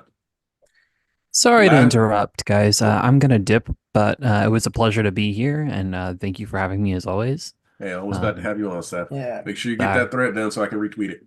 See you, Oh, of goats. course. I'll Shout hopefully out, have that Seth. done later in the afternoon. Have a great one, everyone.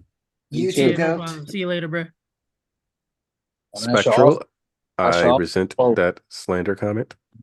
It's not slander. Slander? What? I like slander. I should also be following Seb's lead and heading out. All right. Yeah, but yeah, I just wanted to say that last point. So let's start getting that wrap up. So, East, since you said you need to leave, you can go first. Oh, okay.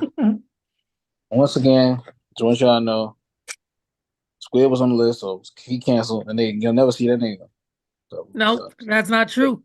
That's not true. I ain't part of that. I ain't part of that. Nope, absolutely not. I reject this entirely.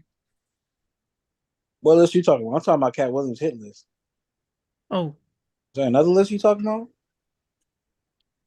Okay. you know what? Why did I Squid resent that? You know what? I immediately? have no comment. No comment. Yeah. Jokes aside. Listen, man. This once again, when Horikoshi writes certain characters, it's just a different breed of like in its entirety. And once again, when this nigga writes fucking Shigaraki tomorrow, one of the greatest villains ever, one of my favorite characters ever. It's just so beautiful, and I can't wait to see more. But I'm already prepared for the cutaway, which we should have and shit. Because you know that's definitely the right thing to do. Notice in these chapters I will say is that Anaki is right. Nana hasn't spoken yet. Also, that Yoichi definitely needs to goddamn. Yoichi is cooking up something. All right, the nigga was chatting. I don't blame him for being scared of shit because the nigga know he expendable too. And he like that, and then he a hero at the end of the day, so he know he gonna low key have to be like, I don't want to sacrifice myself, but that nigga ain't gonna win if he lose one of y'all, so I gotta do what I gotta do. But at the same time, he like that nigga just eat all of us anyway. So I don't blame that nigga being scared at all, because you know, how you a ghost and you still gonna die? That's some crazy shit right there. One time Okay, that's actually kind of sorry. Yeah, one day we gonna have that conversation. Like, damn, we gonna dive into that. But to keep pushing, once again, it all comes down to the when it comes to saving and this, that, and the other, and redemption and all this other. You have to look and be honest and realistic. So everything comes at a cost. And you want to be the greatest hero, have that title, especially compared to who you going up against. When there's a precedent already set for what it takes to be that person, and you to compare to All Might, yeah, you're gonna have to sacrifice. Is gonna have to come. A lesson will have to be learned because not everything in life comes to how you want it to come. Type of shit. So honestly, I had a great time being with y'all. It was fun. You know, I don't know when I'll be back because I got a crazy work schedule. But as per usual, it was a blast hanging with y'all. You know, I can tell my big headed sister charge her damn phone. So ask me questions, disappearing for 5 days. I bob her head. So the rest of y'all be safe, all right? I don't want to hear about y'all on the news. I get shot. Ponzu getting kicked out of college. Keep your head in the books. Look at him. He ain't even here. He ain't paying attention. He probably got some girl on right now. I knew I heard somebody Love giggling. you. Nah. Since you just on unmute, I don't want to hear it. I was hearing Peaches Bonzu and Egg clapping playing cheeks in the on background, stream. but okay. Bonzu clapping cheeks on stream. That is a new one. I'm not surprised. I'm not clapping cheeks on stream. I'm just on the toilet. Was that better or worse? Was that Boy, better? wait, boy. Was that better or worse? Oh hell no! But all right, y'all. Man. Y'all That have doesn't fun. that Y'all doesn't be easy. necessarily preclude the Yeah, it really doesn't. previous statement, but I Yeah, whatever. yeah. Y'all It's have fine. fun. Y'all be easy. Love y'all as usual. Appreciate y'all for supporting us. Behave yourselves. It's undefeated East, and I'm signing off. Right. All right. Now, Coyote, I'd like to get your final thoughts on the chapter. Masterclass JJK chapter. The Shiesty Sorcerer lives yet again, building my stocks up. I can't believe it. As soon as I joined the fandom, my favorite character comes back to fight the big bad. I love this series. Oh my I fell to god. my knees when the Oh law my came. god. I That meant your is final it. thoughts on the MHA chapter. Though it was nice seeing the Shiesty Sorcerer back, especially with the curse tool he was using. Hell yeah, Wearing man. a shiesty in Japan is crazy. He's my dog. Yeah, good chapter of my hair. That is it. Joseph, do you have any final thoughts on the chapter? Yeah, this was a kind of an explosive way to begin the year, the 10th year of this series, which is really exciting as well. Uh,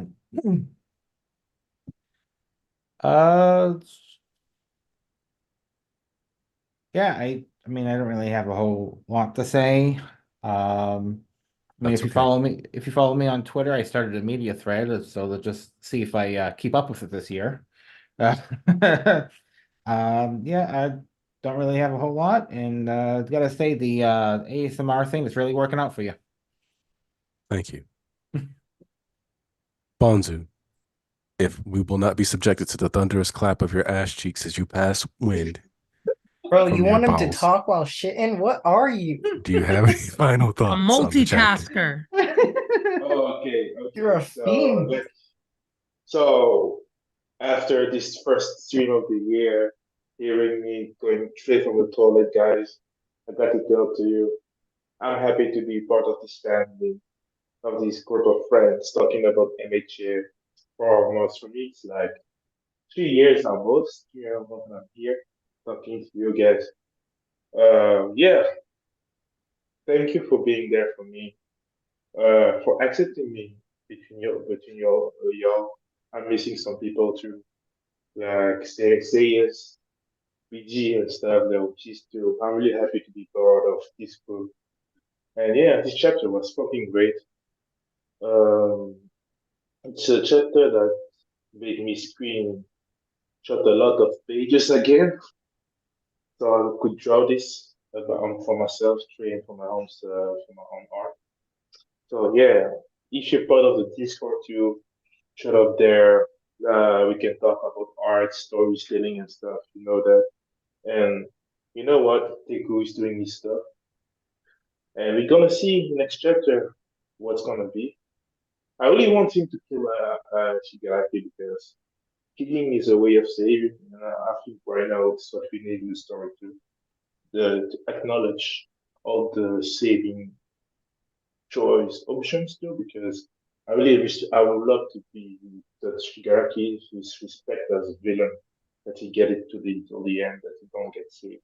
We can save someone who wants someone to get saved. So I'm following this principle. So thank you for the stream and see you next week or the next chapter. Bye. Happy New Year. Thank you, Ponzu, for those final words. I just want to point out that by us all having a conversation with Ponzu while he's on the shitter, we are officially a family. Did you wash your hands, Ponzu? Don't ask questions like that right now. All right. Squid gave his final thoughts. That means all we've got left is First Volk. of all, I need to first address the slander that East gave to me as Oh. an accusation. I am not part of the light skin cabal in Hollywood. I do not have a light skinned wife. That is purely slander.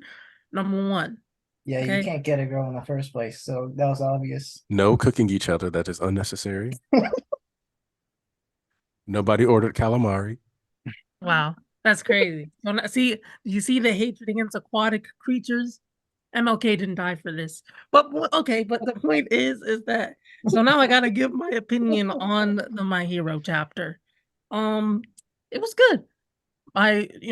To quote Key Glock and Young Dolph, back to back. This is back to back Shigaraki dubs, which is why we're here. This is what I'm here for. This is my king, my goat. This is who I followed in MVA. If Shigaraki got one fan, I am that fan. So you know what? I'm glad to see my boy eating, and he's eating full. So yeah, I gotta give this at least 7.5 out of 10, bare minimum. That's the minimum value. So yeah. All right. Volk, are you still here? Yeah, I am. I assume I wasn't here when you went to me earlier. Free No, Palestine. I was just double checking. I was giving you the final words because I wanted to make sure you had space. Thank you. This chapter was it really sets the stage and it really outlines the stakes in such a clear and concise way. I love seeing the expansion of Deku and Shigaraki's power levels and how it was constantly compared to All Might and All for One, whether or not it was done directly by the story or not. Like, even when they're just like when they're blown to Mount Fuji, like you understand it. This is on a level that has never before been seen. And it's also part of the reason why, and One Piece Power Scaling Twitter got on my butt about this, but it's also the reason why I said that they were outside of Undead Unluck's negators, like Andy and I'm forgetting a lot of the characters from that series, but anyways, outside of them, they were probably the strongest characters in Jump, and that as you can imagine, set them off. But I stand by that statement. But Bro, why are you trying to start a war between Undead and Unluck? We're chilling in this fandom. We don't need no. wars. By the way, Shanks is a fraud and Mihawk is a leech. Hold on, guys. Volk was giving his props to the Undead Unluck community. He was stating that the negators are ridiculously powerful, actually. Yeah. No, but it's gonna start a war again. We're chilling. We don't need part two. Undead Unluck is the top verse in Jump right now, bar none. But anyway. Bars. Yeah. So power scaling aside, though, it makes so much sense for both Deku and Shigaraki's characters. Like, Shigaraki is not like typically in these stories, and like this is why All for One is there. You will have a big bad who's kind of like doesn't understand emotions or the power of love or whatnot. Shigaraki understands all that. He just says fuck that anyways, and he wants to destroy everything because of how he and the others have been wronged.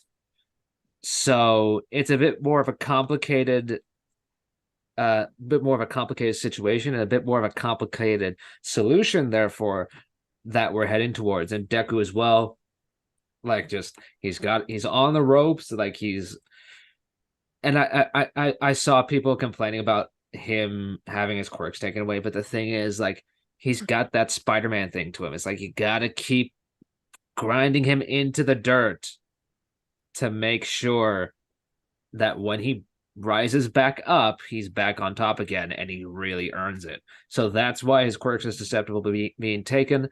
I really love the setting. We're probably going to get some sort of lava fiery landscape, which is appropriate for a final battle. I also think this is going to be heading to space soon with how crazy their abilities are getting.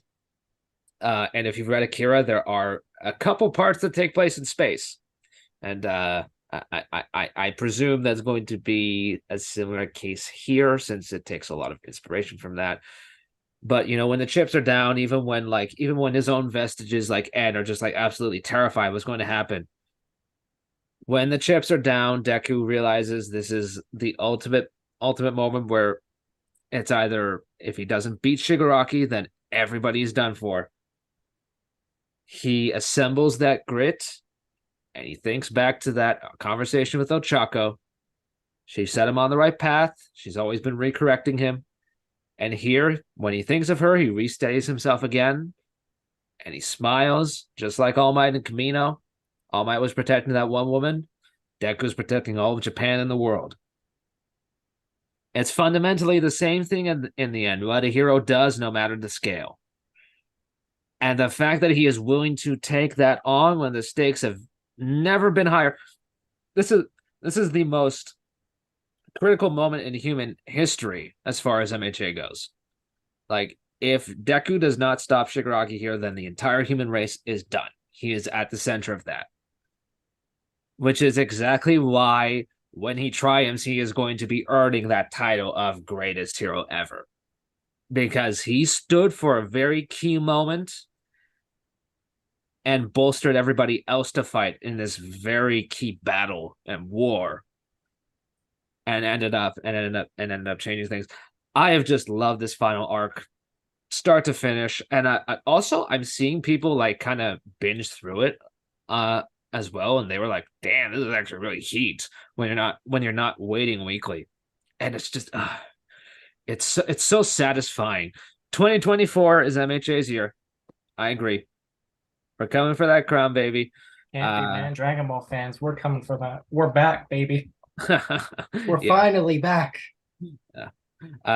It's been such a joy keeping up with this, and now that we're here, I don't really care how much we have to cut away to set up other stuff. I'm just assured knowing that we're on the right path and both these characters are being treated very right, and that's really all you need out of a proper conclusion to the story. Pleasure to talk with you all as always, and I'll be seeing you next week or the week after, depending on my schedule. Hey, oh man, 2024 is the year of truth. So we got to establish some truths. Number one, Fuko top one. Top one, and it's only one, not two, not three, not four, not cinco, not seis, not siete, okay? Top one. Uno. Top, number two, Akainu ain't even top 10 in One Piece. I approve of Squid's rant. Now, one thing I want to say is, I don't know if I'll be doing anything next week or not. Usually I end up taking my off weeks to do stuff with my family or clean up, because we're always cleaning up now. But if possible, I'll try to reach out to you guys, let you know. But if not, that's okay. I want to take the time to thank everybody who came through, from East to Thomas to Seth to Bonzu to Bulk, Coyote, Joseph, Shiola, and Squid. I think I got everybody this time. Is this the first time I got everybody? Yeah. I got everybody. Let's go. Nobody had to tell me they were there. I kind of cheated, but that's okay. Thank everybody in the chat that came through. Love having you guys here. Fuko is top one. We'll be back. If it's not next week, then for sure we'll be the week after. Looking forward to what we got coming in the story. And when we go back, and I think when a lot of people reread everything that's happened, they're really going to appreciate what's been happening lately. Also, I'm secretly using this voice, not because it's ASMR, but because it puts less strain on my vocal cords. I thought you were doing it because your baby was sleeping or something. No, my wife actually went to the library with the baby. They went to go drop some stuff off. Maybe I should. Maybe we should all do that right now. Just be like very soft and calm. You got to pay for that. I'm not paying. But yeah, drop those hail hories. We'll see you guys again. Thank you for your time, and hey, we appreciate all the mangaka and Shonen Jump that are putting in the work, and across all the magazines that create the media we read and enjoy. Let them not all be replaced with AI, because we don't need stories to fall